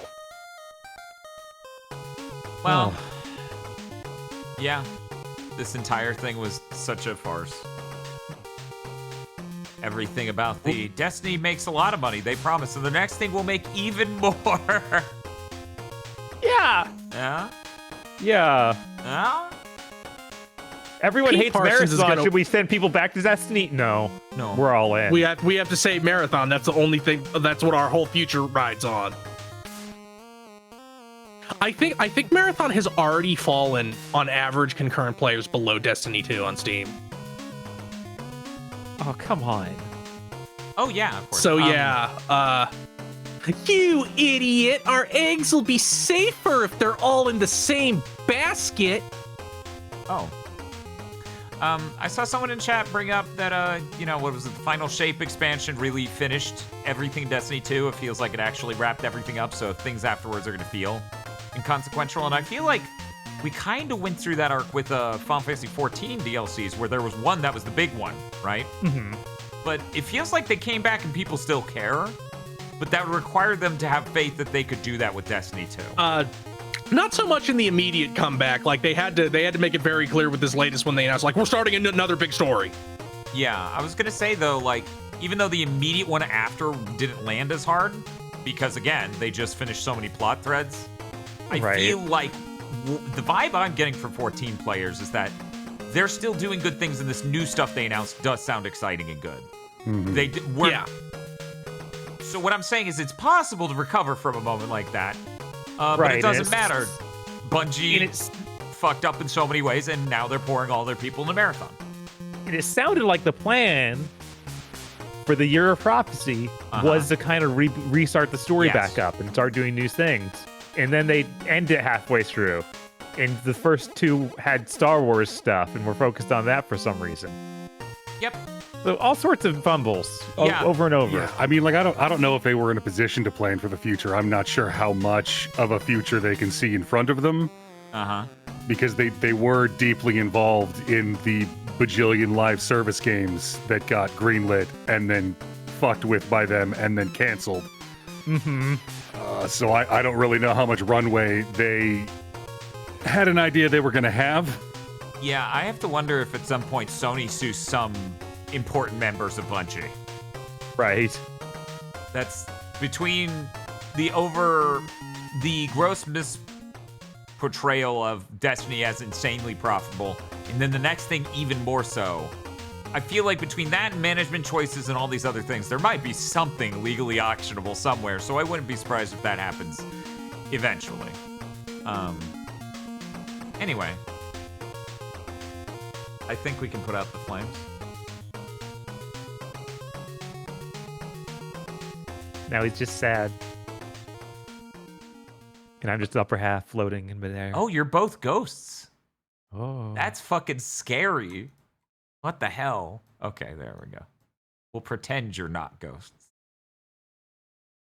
Hey, Bob, you excited for Cookout? Of course. All I've had today is a pita with some ham in it and a croissant with peanut butter and jelly. Bob, you wouldn't believe it, but I had a 50% more filling Pop-Tart. One. Whoa. That's all That's I like- had. I That's had probably some twice as yogurt many and calories as granola. I I had some yogurt and granola and a protein bar. I don't know who's worse off, me or Chris. I think it's me. Probably. Protein bars are pretty filling. Yeah. Right, unlike Pop-Tarts. Yeah, I'm like, Pop-Tart. Yeah, but like 50% extra Pop-Tart. That's true. It has actually 50% more filling, thank you. It doesn't give me that delicious crust. By the way, only 230 calories, so it's not like most of the calories are Okay. clearly in the crust. I guess. Anyways, let's get to the news. Hey, we just this came a little bit after Big Think last week, maybe a day or two. Rumors that Infamous 1 and 2 are being remade at some studio. Why? It's Why remake them? Just release them. They play No, fine. no, Make them we run can't- good. They want to no, really... that's impossible for whatever fucking reason. Yeah, we're just remaking games forever. We're not going to port shit anymore. So, it's not being made by Sucker Punch.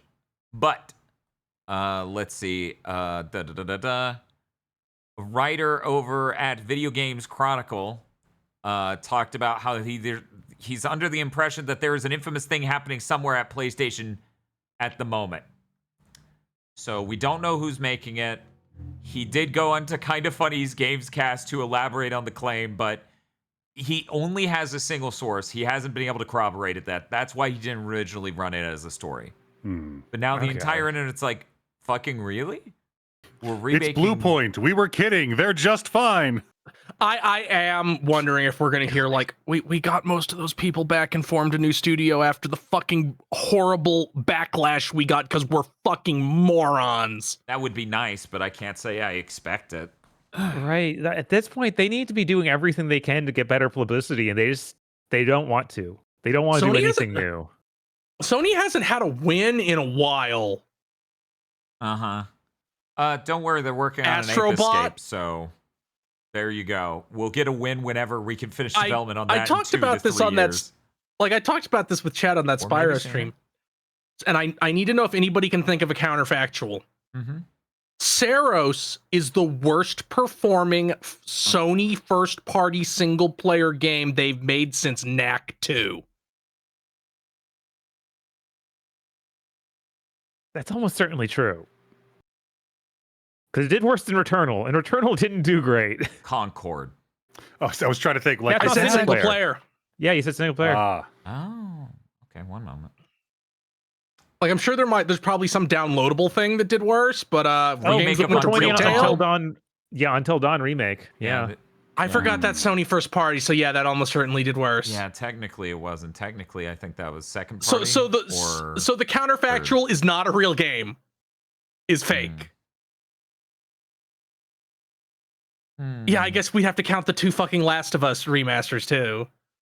Which I don't know if we know how either of those sold. I never heard anything about the remaster of 1 doing well. I heard that did quite badly, but I don't know if we ever got solid numbers. Yeah. I assume it did quite badly considering that was $70 and then the version of 2 was not. Uh-huh. Man, that second season bombing is hilarious. Anyways.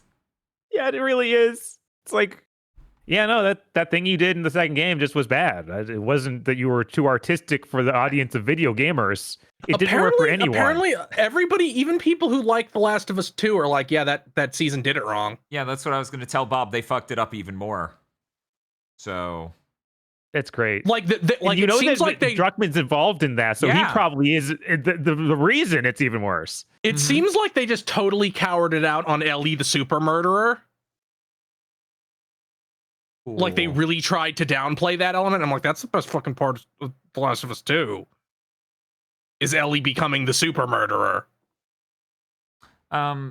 Also worth noting here, people looked it up later. You remember how Sucker Punch specifically even said they had no interest in Infamous or those older IPs in a blog post? That's gone. That blog post is gone. Weird? Uh-huh. That blog post isn't even that old. That happened in the last 3 months. So clearly at some point, some remake of Infamous 1 and 2 got greenlit and someone went, hey, take that shit off your fucking website. Please, Sony, if you're willing to give others, like outside studios, old IPs, please do old ones older than the PS3. I know, right? I mean, so you'll come all these around as your things shit are keeps sitting failing. here. I'll wait. I'll just wait. I mean, can wait you out, Sony. I mean, the Ape Escape thing is an IP older than that, but they aren't outsourcing that. It sounds like, you know, it's probably Asobi. Like the natural conclusion is that's Asobi. But yeah, no, I don't. And then they just wholesale let Namco make new entries in those other fucking games. Yeah, I have to feel like with the complete collapse of all their dreams and hopes, that they'll have to turn around. But as long as they can just make money with rent, you never know. Like you'd think they'd want to make more money. Like all they have to do is change their behavior and they'd make more money. But it's like, well, we don't. Well, this is what we decided was profitable. Anymore. Yeah. Yeah. God, I need Herman Hulst gone. It'll be such a fitting end if he leaves immediately after Hunter's Gathering bombs, which also kills Horizon as a franchise. You know, I think we actually didn't write this down, but maybe I'm not seeing it in the document. Herman Holst was the one at the company town hall who said they are no longer doing PC ports. That's now confirmed. No longer leaked. Oh, yeah, we didn't write Yeah, that's in the news. Is it up there? I didn't notice. I think it is.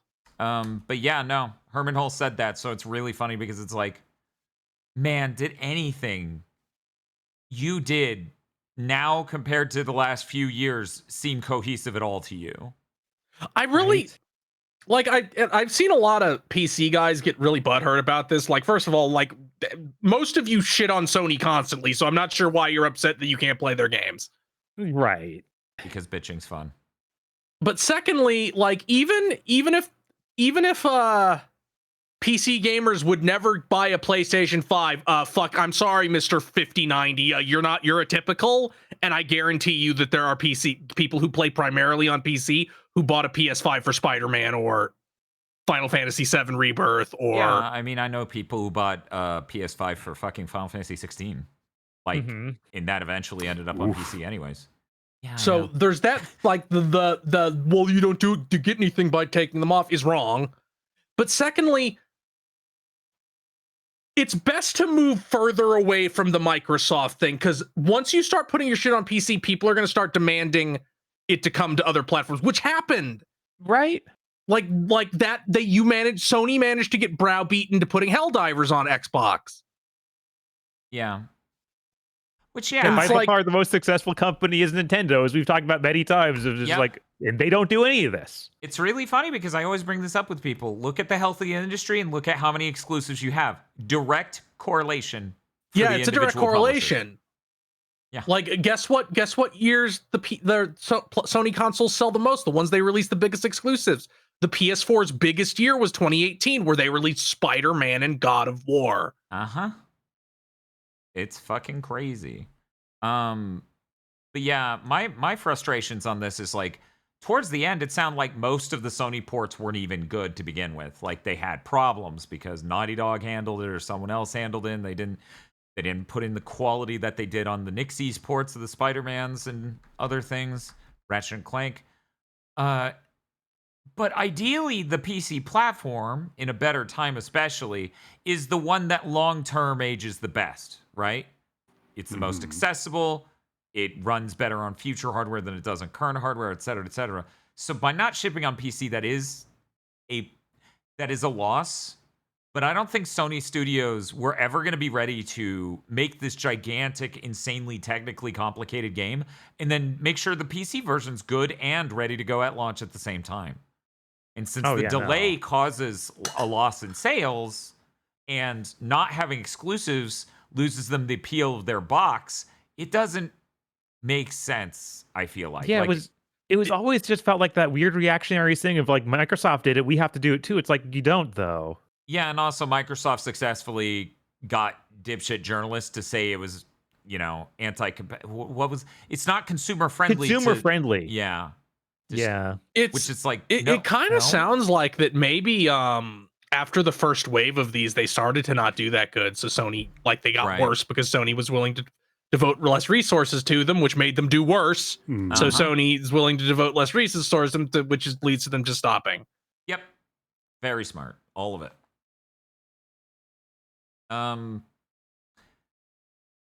But yeah, they will. It sounds like they're still open to the idea of bringing their multiplayer games over. So don't worry, PC gamers. You can enjoy with us some fair games. Let's put a pin in that. Oh, for a little bit later. Oh, okay. Take-Two reaffirmed in some dry fiscal thing. Oh yeah, fucking GTA comes out November 19th, and their stock shot up. I'll believe it once we're closer than 6 weeks to that date. So as of right now, it's supposed to come out November 19th. Also, director of Nex Machina and Returnal, Harry Kruger, has formed a studio called Cosmic Division. It's over in Helsinki, Finland. They're currently searching for funding and stuff, but they have said their first game will be, quote, unapologetically gameplay first experience and a story with strong emotional resonance. Nex Machina, Resogun, Returnal, they're all great games. Aggro, what were you gonna? That statement was. Yep. My meal will combine taste and nutrition. Sure. Wow. Yeah. Wow. That the way they talk about narrative there, it puts me on edge. We'll have to see if it somehow has the exact same writing as Returnal. I mean, that can't be the case because fucking Saros has the I know. exact Unless he's like the mastermind and put in Saros and then left. I mean, to be fair, he did start the development of Saros as the director. Mm-hmm. And then left. So maybe, but I hope not. Right, exactly. I'll just be on the edge of my seat. Honestly, I hope that he goes back to top-down stuff. I do not like their third-person shooters near as much as their old stuff. I'm sure at some level they're probably more interested in doing an arcadey type thing anyways. Right. Because of scale. Yeah.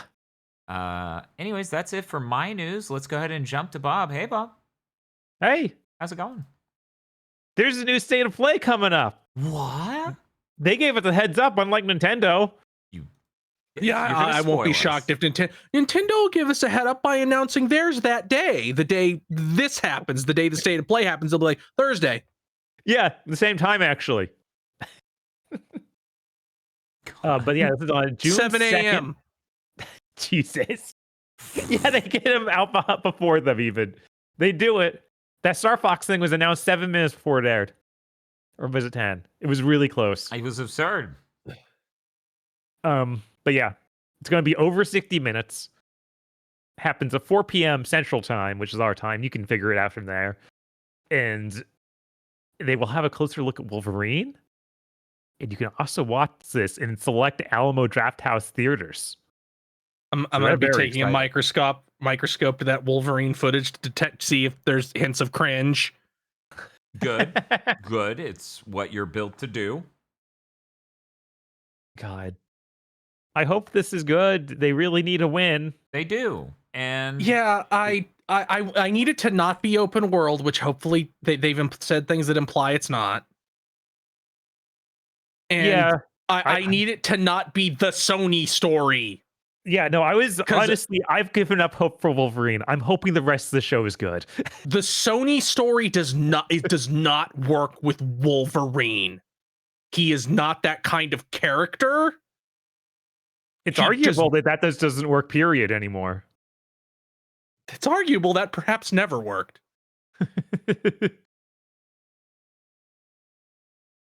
Sadly, one of those theaters is nowhere near us, so we don't get to experience peak by going into a theater to watch trailers for video games. And paying for it, of course. Like, you have to buy a ticket for that. Of course, of course.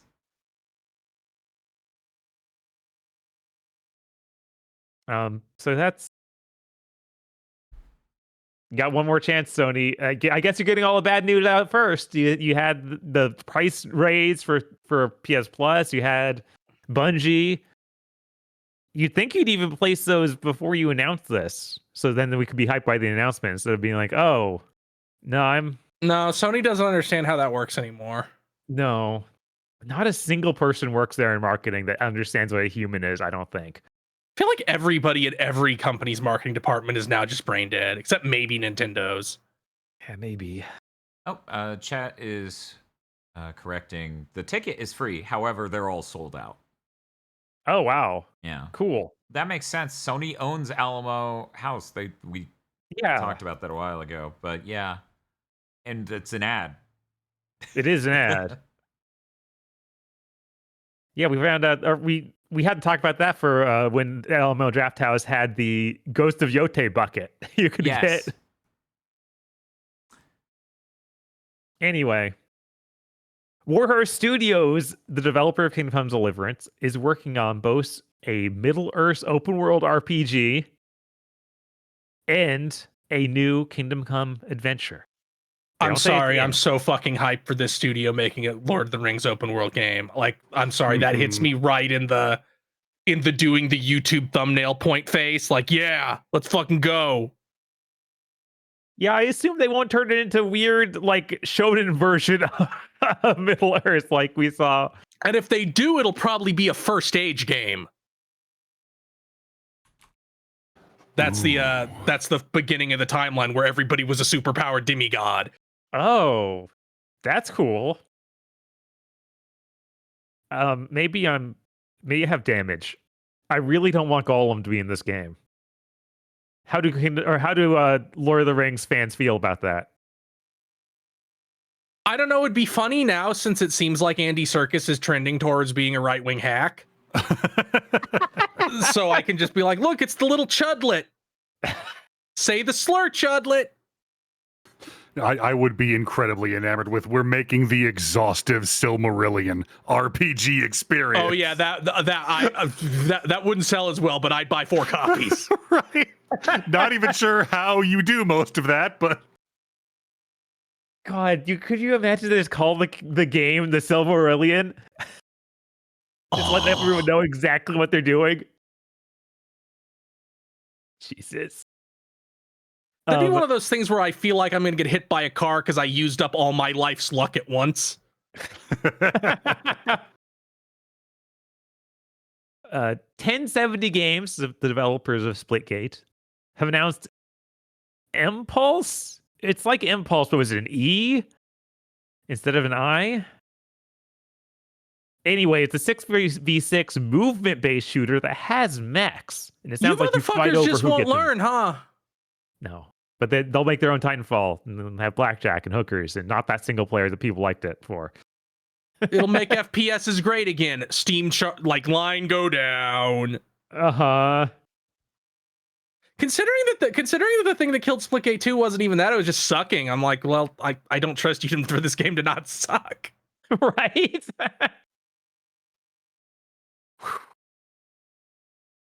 On various social media platforms, the Crazy Taxi account put out a teaser. It's literally Why bother? This is less than nothing. It doesn't even have sound. Yeah, it's just the taxi sign turning on. I was like, okay, play the time to make some crazy money clip. That's all you need to do to get me a little bit excited with this teaser. But no, it's just fucking come on, Sega. No, our legacy IPs, they're going to be huge anytime now. Any second now, we're going to announce that, and you'll be excited. I'm excited for a new Crazy Taxi. Yeah, I'll be excited if it's like a normal structure. Would have been something. Right. Which I'm hopeful that all this is just, oh yeah, in the like 2 weeks at all the Summer Game Fest, we'll actually see this stuff. Right. It would be crazy to do a teaser right now and then that not be the case. Right. Speaking of other Sega things. That game better be 90s as fuck, Sega. Speaking of other Sega things, Bob, did you watch the footage for Virtua Fighter? I did. Yeah. Then we got that leak of Virtua Fighter stuff. Its name is Virtua Fighter Crossroads? Sure. So this game looks really fucking expensive. Yeah, it does. Make Tekken look cheap. Yeah, like Jesus Christ, guys, I'm scared for you. Like Virtua Fighter has always done good in Japan, but it's on consoles that maybe aren't doing so good in Japan right now. It's okay, because watch this. It has a big emphasis on the narrative. This will be their Mortal Kombat. It really sounds like that's what they're going to do. I'm so fucking I'd be interested because of all the fighting game franchises, Virtua Fighter is always the one that I'd be like, that has the most nothing story of any fighting game.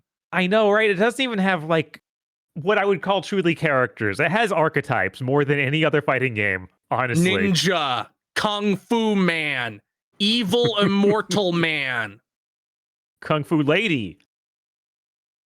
Yeah, they're so plain. Hey. Jackie Bryant. Jackie Bryant is the closest they do have to like a character with some character. I need to rip his victory animation of him like, "Wah! It's like you're moving in slow motion," and just map that as a redeem for my model. God.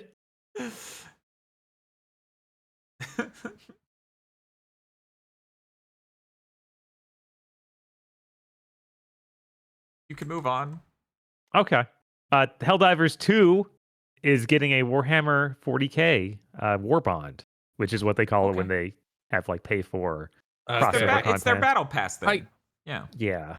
I still think this collab should have come with an enemy faction, even if it was just a reskin of one of your existing enemy factions. I don't. That's a lot. I mean, that is a lot. Kind of figuring like either you just scale down Space Marine stuff and have guys not proportioned like Space Marines wearing weird Space Marine armor, which is always kind of lame, or you take your entire evil robot faction and make them look like Necrons,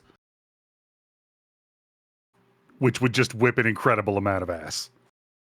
I am waiting for that for Games Workshop to be just like, should we just make our own fucking Helldivers with Warhammer shit? Good luck. Should we hire them to make that? Yes. Right? Like that's the only way to actually do that. I'm sorry, I looked back in chat and saw people being like, I hope they put Kiryu in Virtua Fighter. Like, God, I hope they don't. Please. No. That feels so likely as a guest character. Virtua Fighter needs to remain pure.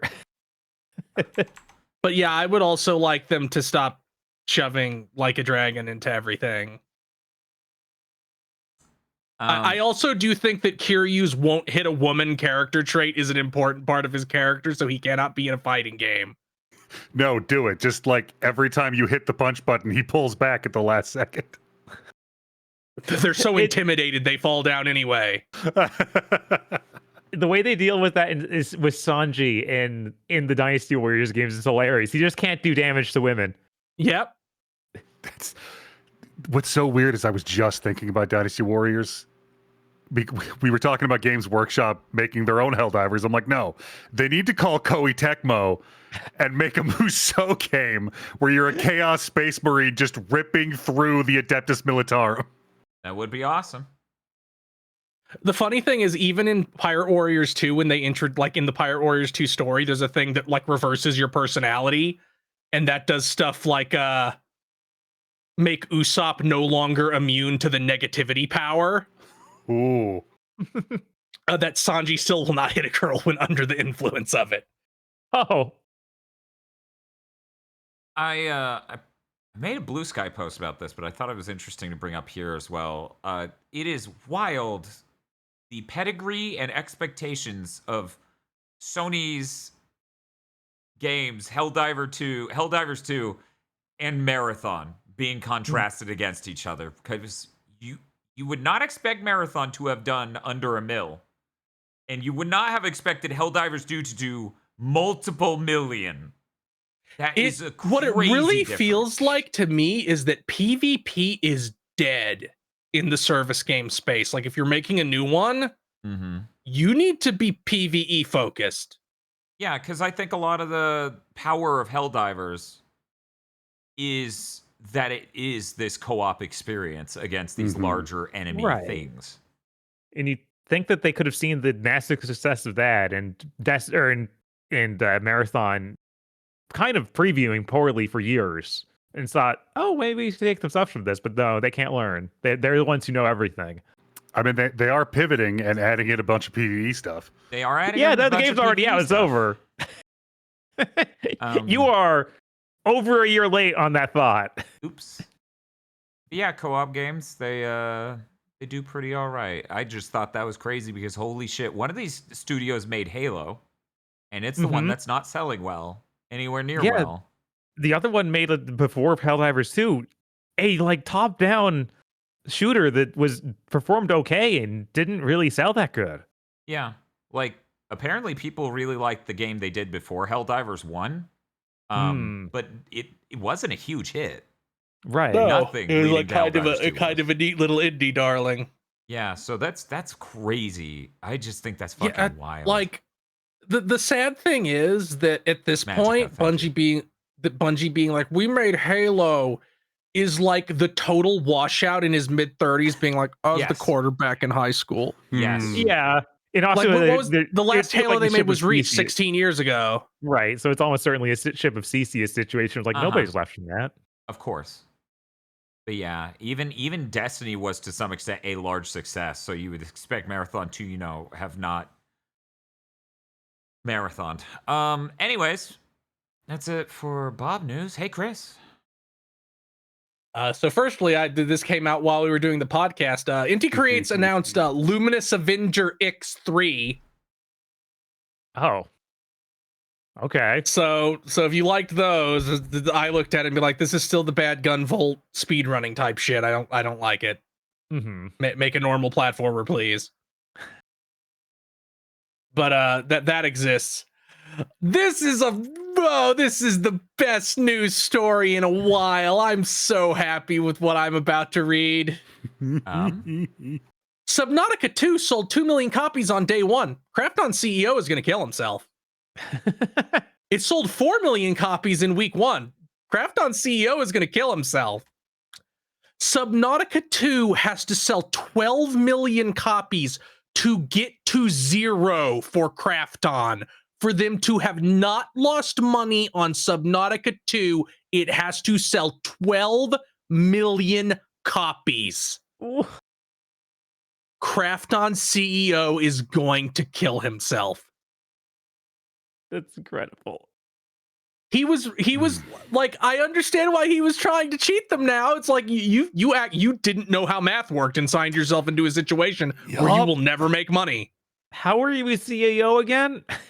It's worth noting that Subnautica 1 sold 18 million over 8 years, which even if you eventually get to that number, a 6 to 7 year return on investment, not great for, that's to get to zero.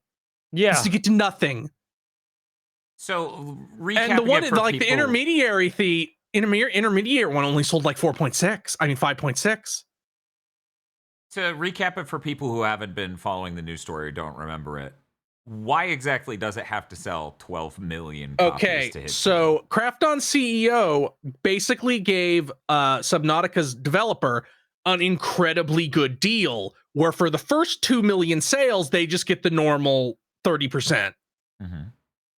Then I think from 2 million to 5.8 million, I think they get all of it. Something like that. Like, let me get the exact number. Let me read exactly how it works, because it's important. That is fucking insane. Yeah. 0 to 2.3 million copies. Craft On keeps $21 per copy. Unknown Worlds gets standard royalties, nothing unusual. 2.3 to 5 million copies. This is where it flips. For every dollar Craft On makes, they owe Unknown Worlds $3.12. Craft On is now basically losing $100 on each copy sold. By 3 million copies sold, they have already paid, but they have already lost all the money they made in the initial phase where they were getting $21 per sale.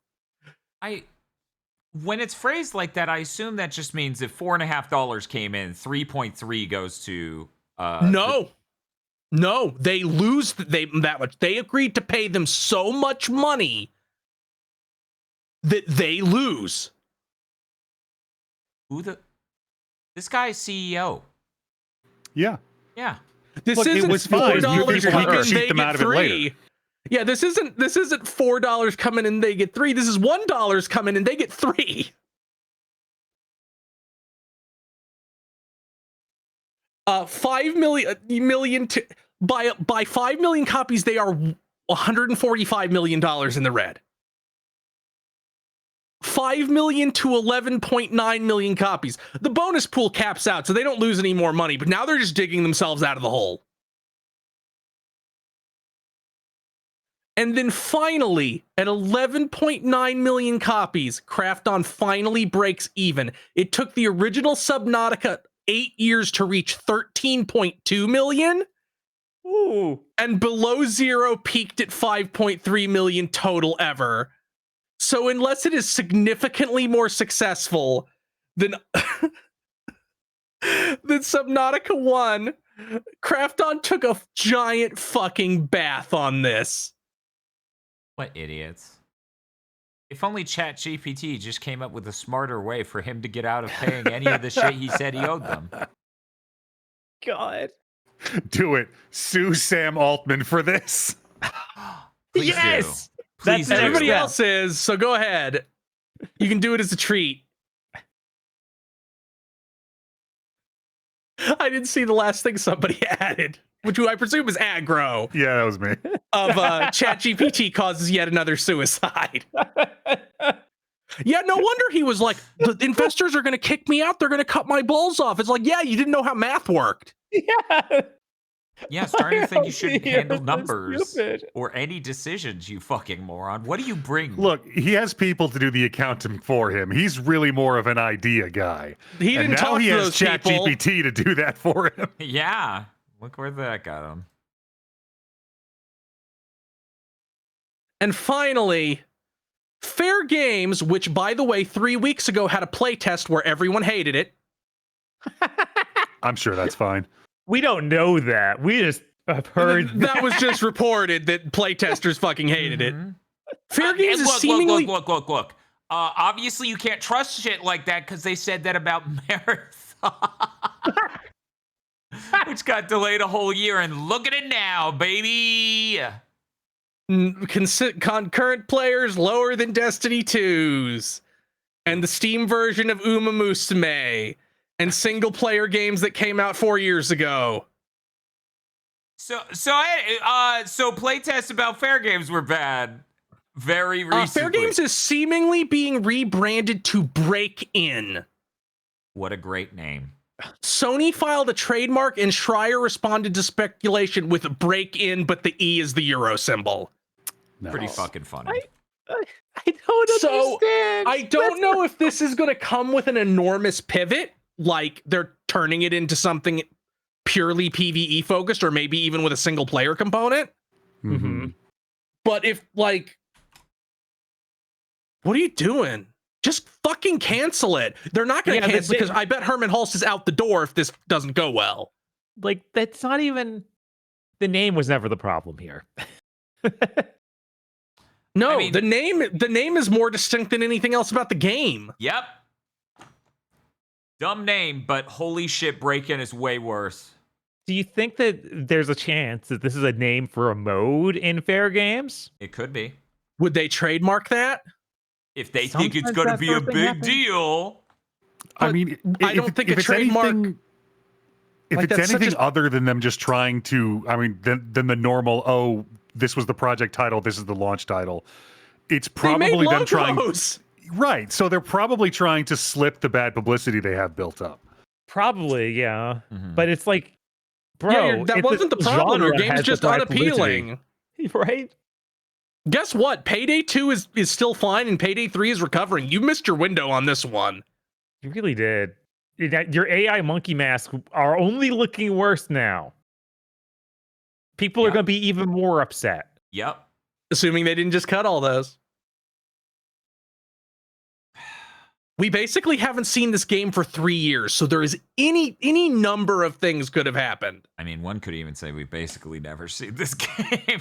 It's Yeah. true. But we've never even seen them bring it up in like 3 years. Uh-huh. Do they think we just forget and they could just announce a new game called Break In and we'd be Yes. excited? I'm sure that's stupid. something They're somebody so there thought. dumb. They're so dumb. But yeah, no. And now everybody who doesn't like Fair Games will immediately learn that this is Fair Games. And everybody who did like Fair Games will never learn that that is what Break-In is, so they just will turn off. What if it's great, though? I mean, what if it is? What if it's great? What if Great. It angels was come bad down from 3 heaven weeks and give ago. everyone $100 bills? What if they did that? How would These we are really tax that? real things we have to entertain. Yes. Like, I'm always worried, will this just be will like I think most of these things, like, we've had so many where we went, that's obviously gonna fail, and then it did, that I no Uh-huh. longer fear us being out of touch with what people want from these service games. Yeah, mean, and with Sony, it feels like, oh no, it's certainly going to Yeah, happen. I No feel one's like gonna everybody it. specifically is sick of Sony doing them. I mean, Mhm. not only that, service games just are inherently detestable now. People are exhausted at the Yeah. notion of them now. Everybody- Highguard and Spellcaster Chronicles like- both bombed for a reason. Like, let me put it this way. Even the most uninformed gamer probably knows they're not getting a new Arkham game because of Suicide Squad. Ah!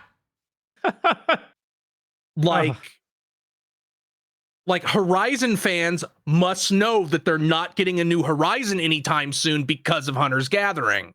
Yeah. Mhm.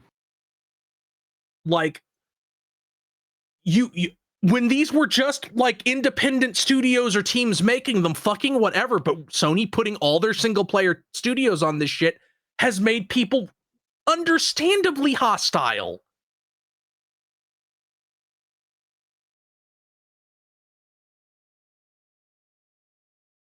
So, it'll do fine is what we're saying. Yeah, it's gonna be great. We're gonna all be really hyped when we see it in 2 weeks on June Yes. 2nd for the Yes. state of play, Yes. where it's going to be half Wolverine, half Break-In. You Oh, know fuck shit is yes. bad when Sony new media site Push Square is like, here's my opinion piece. Sony, don't re-announce Fair Games. Yeah. A lot of people saying Yeah. that. You should cancel Yeah. that. Everyone knows it, except them somehow. I don't get it. It I has don't to be get that like Herman Hulst or some other executive is on the hook if that shit doesn't work. Or So it's their they'll baby never in some cancel it. way. Because I know that's why Concord came out. It was like Herman Holst's baby. Like he loved that. I don't understand why Break-In didn't do good. We took every single piece of Bungie's advice. Uh, Wonder what could have happened. Chat, did you know that there was an indie showcase today? Before we do that, there's Oh. also that news we posted in Big Think here about the Steam controller. Oh, fuck. Thank you. Oh Thank you for the yeah, reminder. that's actually really important. Yeah. So there's a post on Reddit. It has come out that the exposed contacts on the puck that comes with the Steam controller apparently can make contact with a metal strap like on a watch or something and arc electricity because the exposed contacts are very pronounced. This shit looks fucking wild. The person who did this, the person who had this happen to them and, quote, almost started a house fire, says they don't blame Valve. Valve, you need to recall this. You're gonna have to recall these. That is not accept. Like, you just can't have a thing like, oops, something metal touched and my house is on fire. Oops. Right. No, you need to sue and get a lot of money, dude. What are you doing? It's not their fault. I said so on Reddit. Unfortunately, they probably can't get a lot of money since their house didn't actually burn down. Yeah. But, like, yeah, you can't have exposed contacts that, like, this is basically a suicide cord. Like, this is functionally one of those male-to-male extension cords.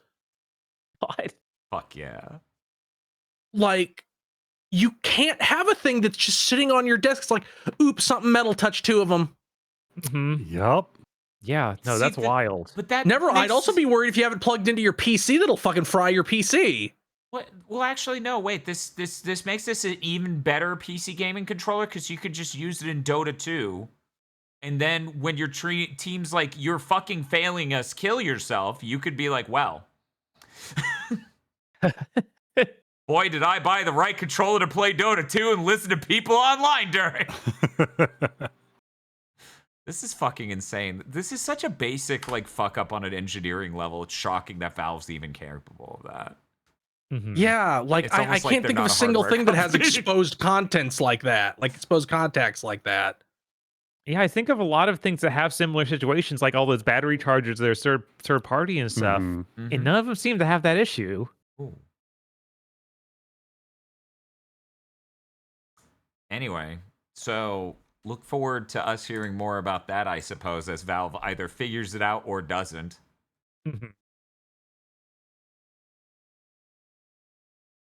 Bob, Yes. there was an indie game showcase today. There was. Tell us all about it. It was called 6-1 Indie, and it was run by two husky guys, and it lasted for an hour and a half. I took out the things that were labeled as new announcements because there was far too much to take everything. So, Fezzer's Edge. This looks like Silksong-esque. You can play as a weird bird dude with a cloak like that, but it has more of a focus on doing puzzle rooms, and you have a dash attack where you get to aim in any direction. You play as a bird confusingly colored and shaped like a fox. Yes, this is true. Twins of Olus? Whatever. It's an isometric action game where you have two different playable characters always going around at once, a knight and a ghost. And I guess there's something to do with space. The demo's out now. It looks kind of neat. Sonnet. Sonnet? It's 3D, 2D mix of an adventure game. They're calling a medieval road trip, but it also looks like it might be post-apocalyptic or something because it shows like a neon sign. The art style is really nice on this. I definitely just go checking this out yourself and seeing what it looks like. The Well's Blessing. It's an Animal Crossing game, but a sad adventure game instead. But it looks like Animal Crossing. They talk like Animal Crossing.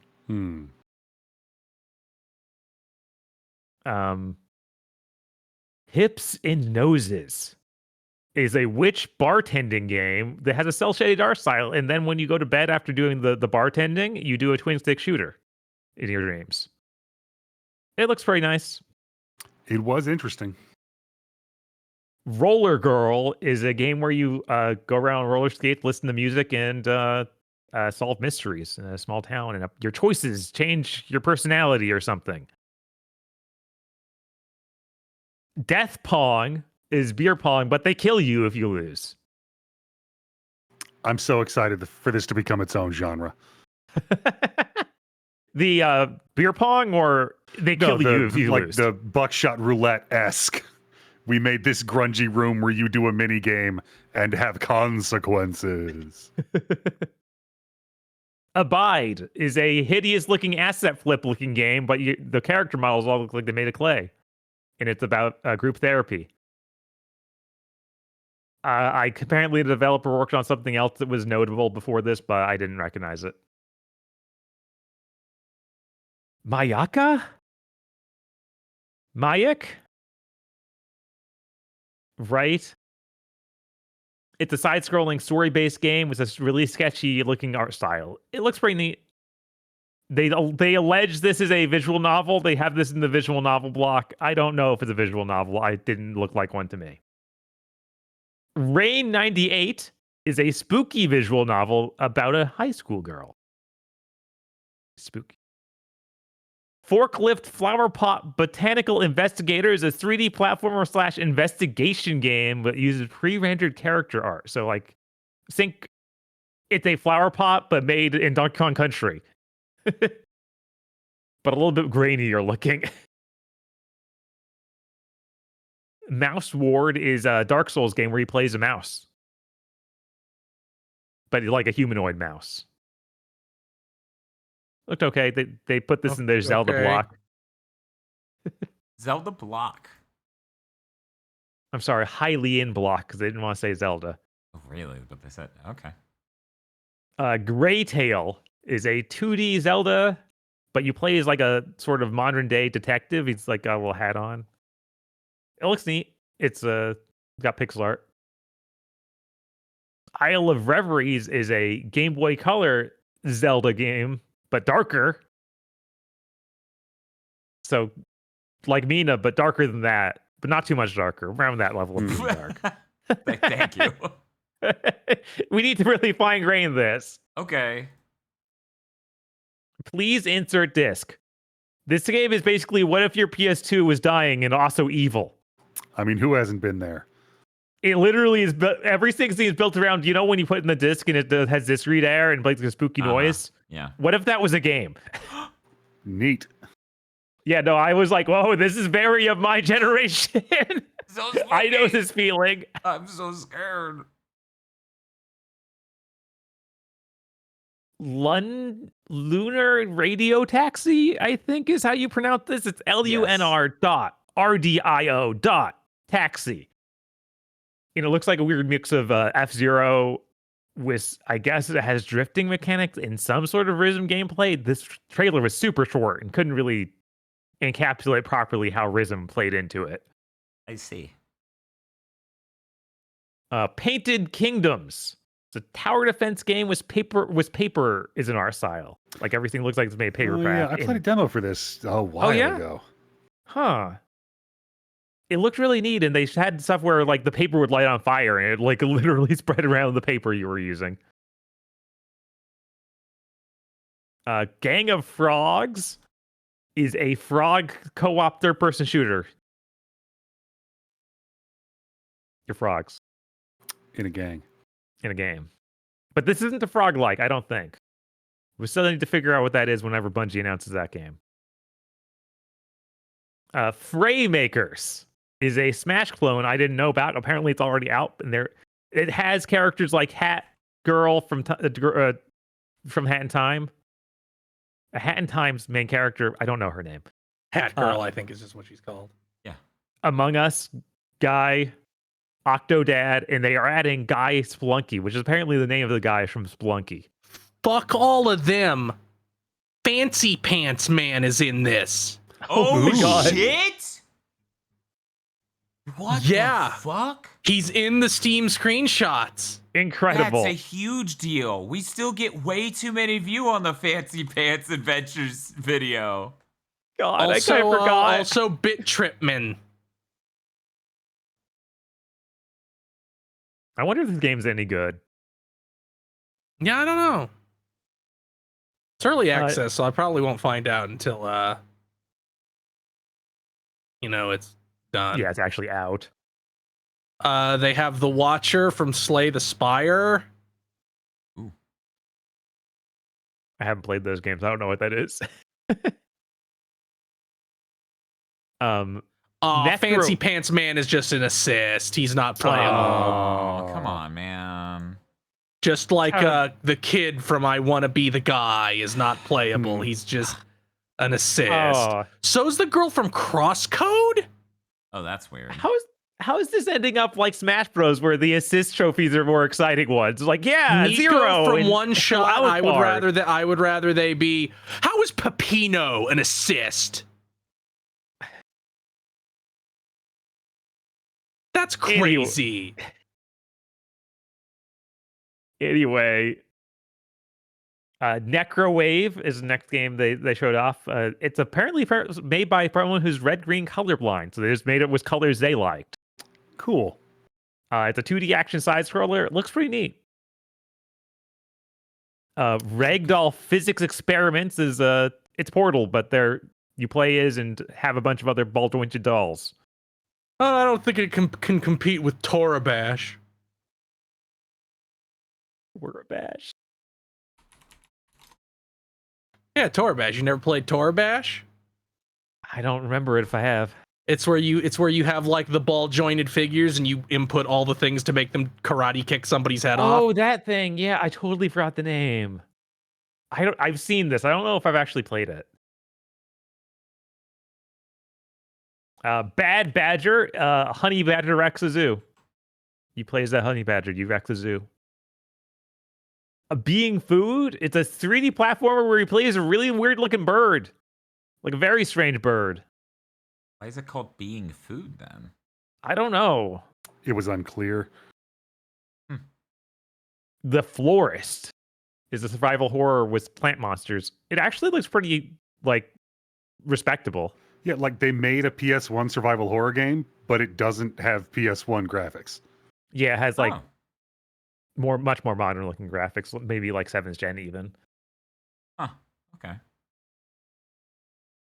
And then they capped it off with Anomalous. Anomalous. Anomalous. This is from the developers of Raynitis, the Kingdom Hearts wannabe game from last year or 2 years ago. That was 2 years ago, if not 3. It's a third-person shooter survival horror this time, though. And they got a new set of random, like, well-known people in various industries. Okay. Shoot. So this time the scenario lead is Romeo Tanaka, who did Stella of the End and Humanity Has Declined, which had really, like, the anime first episode of that was great. The rest of the show was like, okay. Character designs by Mon, who does the little illustrations for the Nisio Isen's Legend series, which that's the writer from like Bakemonogatare and Monogatare and all that. And I had the Legend series. I wasn't really familiar with those, but the art looks nice. Like the characters look cool. And the composer Yuka Kitamura, who did Elden Ring, Sekiro, Bloodborne, Dark Souls 3, and Witch Hat Atelier, which I didn't know that was all the same. It's out October 29th, so it's actually pretty close for something that's just been announced. And that it is still anomalous. It still looks janky, but honestly, I think that they might have a better chance of making a passable third-person shooter than they did of making a Kingdom Hearts game. It's possible. They show lots of gun customization and weird abilities you get too. Like it seems like it wants to land more on almost a Parasite Eve side of survival horror, but not turn-based at all. Still like real-time third person. Yeah, you have like a demon arm that you can parry with. Yes, if it feels good at all, like that can carry it. Right. And I've played weirder things that felt good, like that Danganronpa Ultra Despair Girls Vita game had good enough shooting. Huh.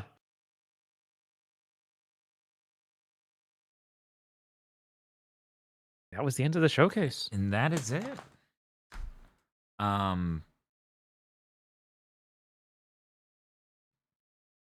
Tracking. There we go. Anyways, Bob and I are going to be playing. It's mostly going to be Bob. Onimusha 2 tomorrow for Bob's birthday. He could play any game and trick you into watching, and he said, I want to trick them into watching a good game. So, appreciate Bob. Chris, what are you doing Saturday? I am playing Spyro: A Hero's Tale. I thought we said this episode was going to be 7 hours. What did we land at? We're not even at 4. I know. We're letting everyone down. To be clear, though, we didn't say that. The Game Boy Advance did. Oh, yeah, that's true. Listeners don't even know what you're talking about.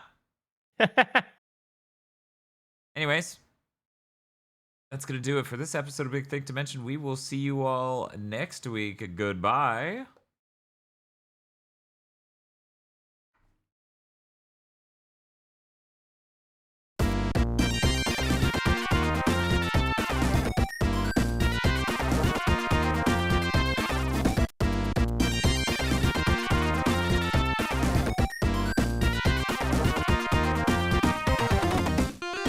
Thank you very much for listening to this episode of Big Thing to Mention. Big Thing to Mention is possible because of you and your support over at patreon.com/gbpodcast, where you can get access to early episodes of Chugging Bleach exclusive extras and Armchair Devils extras and Gamer Premonitions extras and so much more. And that's going to be really important because Gamer Premonitions might be coming back soon. Who knows? It's just something we do every year. That's going to be patreon.com/gbpodcast. Thank you and good night.